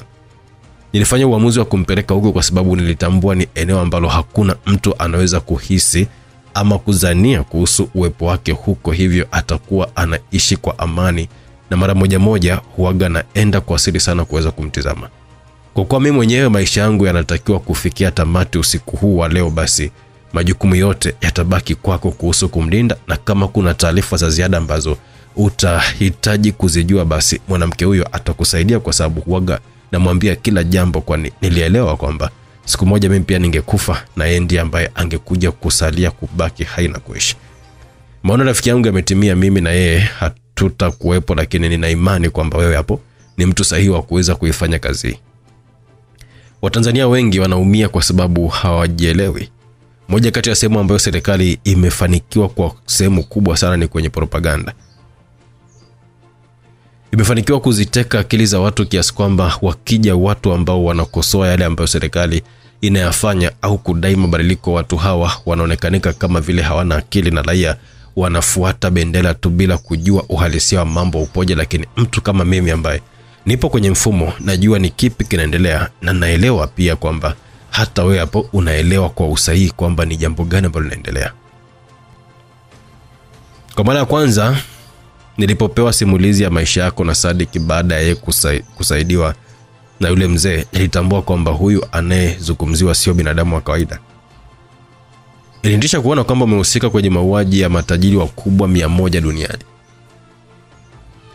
Ulifanikisha kufanya mambo yako kwenye mataifa makubwa duniani bila kukamatwa wala kuacha alama. Hili linaweza kufanywa na watu kuhesabu kwenye dunia hii ya kishenzi, na ndipo nilitambua hii ni saa ya ukombozi wa taifa hili. Kwenye kukamilisha kazi hii unatakiwa uwe makini, kwa sababu mtu ambaye anadaiwa kuwa ni hatari zaidi kwenye safari ya hawa watu hajawahi kufahamika, na kwa taarifa zilizopo ni kwamba ni rais tu na marafiki zake wa karibu sana ndio ambao wanamfahamu. Mimi kwa sasa hivi sina la ziada zaidi ya kukutakia utekelezaji mwema mheshimiwa. Mungu akubariki sana. Wawili hao walikuwa wamerudi tena ufukweni. Wakati anaongea hayo maneno, Aaron alikuwa anashuka kwenye mtumbwi na kuanza kuondoka. Hakuwapa muda watu ambao huenda walikuwa mbali na eneo hilo kuona kama yeye alikuwa na mawasiliano na yoyote ule ya siri na mteja wake ambaye alionekanika kuwa hivyo. Alitoa maelekezo mengi bila kumpatia mwandishi huyo nafasi ya kuweza kuuliza, kuhoji ama kutia neno kwenye hayo maelekezo, kwa sababu alijua maelekezo ya muhimu ambayo yalikuwa yanahitajika eneo hilo alikuwa ameshampatia tayari mwanaume. Hivyo kazi ilikuwa kwake kufanyia kazi, huko Aaron akimsisitiza kwamba yeye huo ndio ulikuwa ni usiku wake wa mwisho kuwa hai, na huenda huyo ndiye alikuwa mtu wa mwisho yeye kuweza kukutana na kuongea naye akiwa yuko hai. Mwanamakazi Gabriel, karata zake zilikuwa ziko sahihi na mahesabu yake, ila muda haukuwa sahihi kwa maamuzi yake ambayo alikuwa anayafanya. Akiwa na shangazo na hesabu kali za mwanafunzi wake, alitambua kuwa kesho yake alitakiwa kwenda kukutana na watu hao kivukoni. Alikuwa anaweka kwamba ni lazima angefanikiwa tu kuweza kumpata mtu wake kwa namna yote ile na kufanikisha jambo hilo. Maana yake ilikuwa ni kete nzuri kwake kuweza kujua ni wapi alipofanya Epifania, kwani alitakiwa kumaliza kazi hiyo kabla ya wakubwa zake kupata taarifa, kwa kuwa kuishi kwa mwanamke huyo kungeonyesha kabisa kwamba walikuwa wapo hatarini. Lilikuwa ni swala la muda tu, ili asije kuogopwa na watu wa eneo hilo, naye akawa kama wapale feli, hususani kwa wale wachuuzi wa samaki. Kufika lile eneo alichelewa kwa dakika 15 tu. Kama angefanikiwa kufika kabla ya huo muda, basi huenda angefanikiwa kumpata mtu wake, kwa sababu ndio muda ambao mwandishi alikutana na yule bwana ambaye alipewa maagizo na Sadik, yani Aaron, na mpaka wakati huo alikuwa ni afisa wa usalama wa taifa. Alizuga lile eneo akiwa anaangalia namna mazingira yalivyokuwa yamekaa na mahali ambapo watu wawili wangekutana kwa ajili ya kuweza kufanyia makutano yao, lakini hakuona kitu. Aliazimia kuifanikisha kazi hiyo haraka, hivyo akakaa kwa masaa 5 mpaka jioni, lakini hakufanikisha jambo hapo. Akawa ana majibu mawili kwenye akili yake. Jibu la kwanza ni kwamba watu hao walikuwa wameshakutana na wameondoka, au huenda wahusika walimuona yeye wakaamua kughaili kuhusu jambo hilo.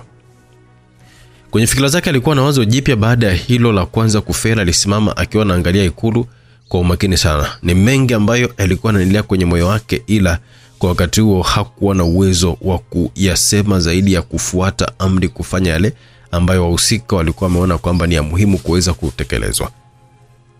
Wazo ambalo alikuwa nalo lilikuwa ni kumtafuta rafiki wa karibu wa Sadik, yani Aaron, Alielewa kijana huyo hakuwa anajua lolote ile kuhusu hayo mambo, kwa sababu waliwahi kumhoji sana na kumwekea mitego kadhaa, lakini aliona kama vile kuna umuhimu wa kuzungumza naye kimabavu. Kuna wakati wanadamu wanakuwa tayari kuonyesha ushirikiano pale ambapo wanaona maisha yao yanakuwa rehani. Sadiki hakuwahi kuwa na mtu mwingine kwenye maisha yake zaidi ya Aaron. Sasa kivipi awe hai na huyo rafiki yake wa maisha asiwe na taarifa hizo? Alisonya kwa kujiona mjinga, kwa sababu wazo la namna hiyo alitakiwa kuwa nalo mapema kabla ya kusubiri mambo kuharibika ndipo aanze kulikumbuka. Alianza kuona madhara ya kupuuzia baadhi ya vitu kwenye kazi zake. Vitu hivyo ndivyo ambavyo vilikuwa vinaenda kumletea madhara makubwa sana kwenye maisha yake kwa makosa ya kijinga ambayo hakuwahi kuwa nayo kwa siku za huko nyuma kwenye majukumu yake ya kazi yote. Alisubiri mpaka saa 6 usiku, nyakati ambazo jiji linakuwa limeanza kutulia, lakini ni muda ambao watu wengi wanakuwa narudi majumbani. Gabriel alikuwa ameketi maeneo ya Ushuani Oyster Bay.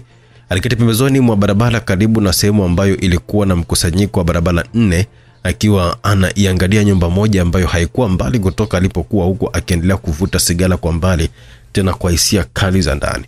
Alikaa eneo lile kwa saa nzima, ndipo akaona lile jumba likiwa linafunguliwa. Nyumba ilikuwa na ya pesa za kutosha ambazo kwa afisa usalama wa kawaida asingekuwa na uwezo wa kuwa nazo, lakini Aaron yeye kwake ilikuwa kawaida. Naye alikuwa ana jumba kali kwenye maeneo ambayo wanaaminika kuishi watu wenye ukwasi wa kutosha. Alisema kama mtu ambaye anazuga, kisha akaangalia kila upande wa lile eneo na kugeuka, ndipo akafungua lile geti na kuingia ndani, kisha akalifunga tena kama ambavyo lilikuwa mwanzo. Kuingia kwake ndani ilikuwa ni nafasi nzuri zaidi kwa Gabriel kutupa kipisi kidogo cha sigara ambacho ilikuweza kuingia mle ndani kuzungumza na mtu wake ambaye alimfanya yeye kufika eneo hilo nyakati hizo. Bwana huyo ambaye alikuwa shupavu alijigeuza kwa sarakasi na kadaka ukuta.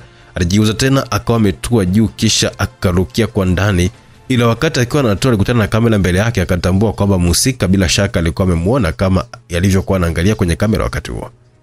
Ni kweli baada ya kuonekanika mbele ya kamera zilipita sekunde 10 tu, akawa anaanza kutembea. Alisikia mlio. Haukuwa mgeni kwake kwa sababu alikuwa ni mzoefu wa kazi hizo.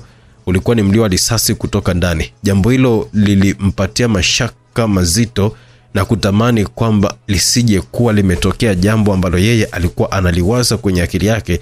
Hivyo alikimbilia ndani huko ili kuona kama angeweza kuokoa mambo hayo, lakini muda ulimsaliti. Baada ya kuingia sebleni, alikutana na Aaron akiwa na bastola kwenye mkono wake, huku damu ikiwa imetapaka kila sehemu ya sakafu. Kijana yule kuliko kuingia kwenye mikono ya Gabriel, aliona ni bora aweze kujimaliza mwenyewe. Mwanaume huyo alifura kwa asili akiwa anatukana bila mpangilio. Alianza kupekenyua kila sehemu ndani ya hiyo nyumba, lakini hakukutana na kitu cha maana hata kimoja mpaka alipokuwa ameamua kuondoka kwa hasira. Kazi yake bado ilikuwa ngumu mbele yake. Hakuwa na ufahamu hata kidogo kwamba anaifanikisha vipi kazi hiyo. Msikilizaji, tuishie hapa katika sehemu ya 6. Usikose kuwa nami katika sehemu ya 7. Tutaanzia pande za Madale, mida ikiwa imekwenda kidogo. Watu hawakuwa wanaenda popote pale huko Dar es Salaam. Bwana, tusiendelee bwana. Huko ni katika sehemu ya 7 tutakuwa tunaanza kwa staili kama hiyo. Mtuzi ni Fabina Babuya, director kutoka Simulizi Max, ndo msimuliaji. Baki na sisi kwa kusubscribe YouTube channel ya Simulizi Max. Tucheke WhatsApp 0677062012. Automatic utapata link ya kwenda kwenye WhatsApp channel yetu. Utakuwa unapata taarifa nyingi za uhakika kutoka Simulizi Max moja kwa moja, yani zile za ndani kabisa. Tukutane huko kuendelea kupata burudani simulizi, lakini ndani ya SMX app unaipata yote mpaka mwisho bila kusahau WhatsApp namba hiyo. Unaweza kuipata simulizi mpaka mwisho kama unakuwa unakosa kuipata SMX app kwenye simu yako. Tukutane basi katika sehemu ya 7 kuendelea na simulizi yetu tamu. The Journalist, Tony Radam.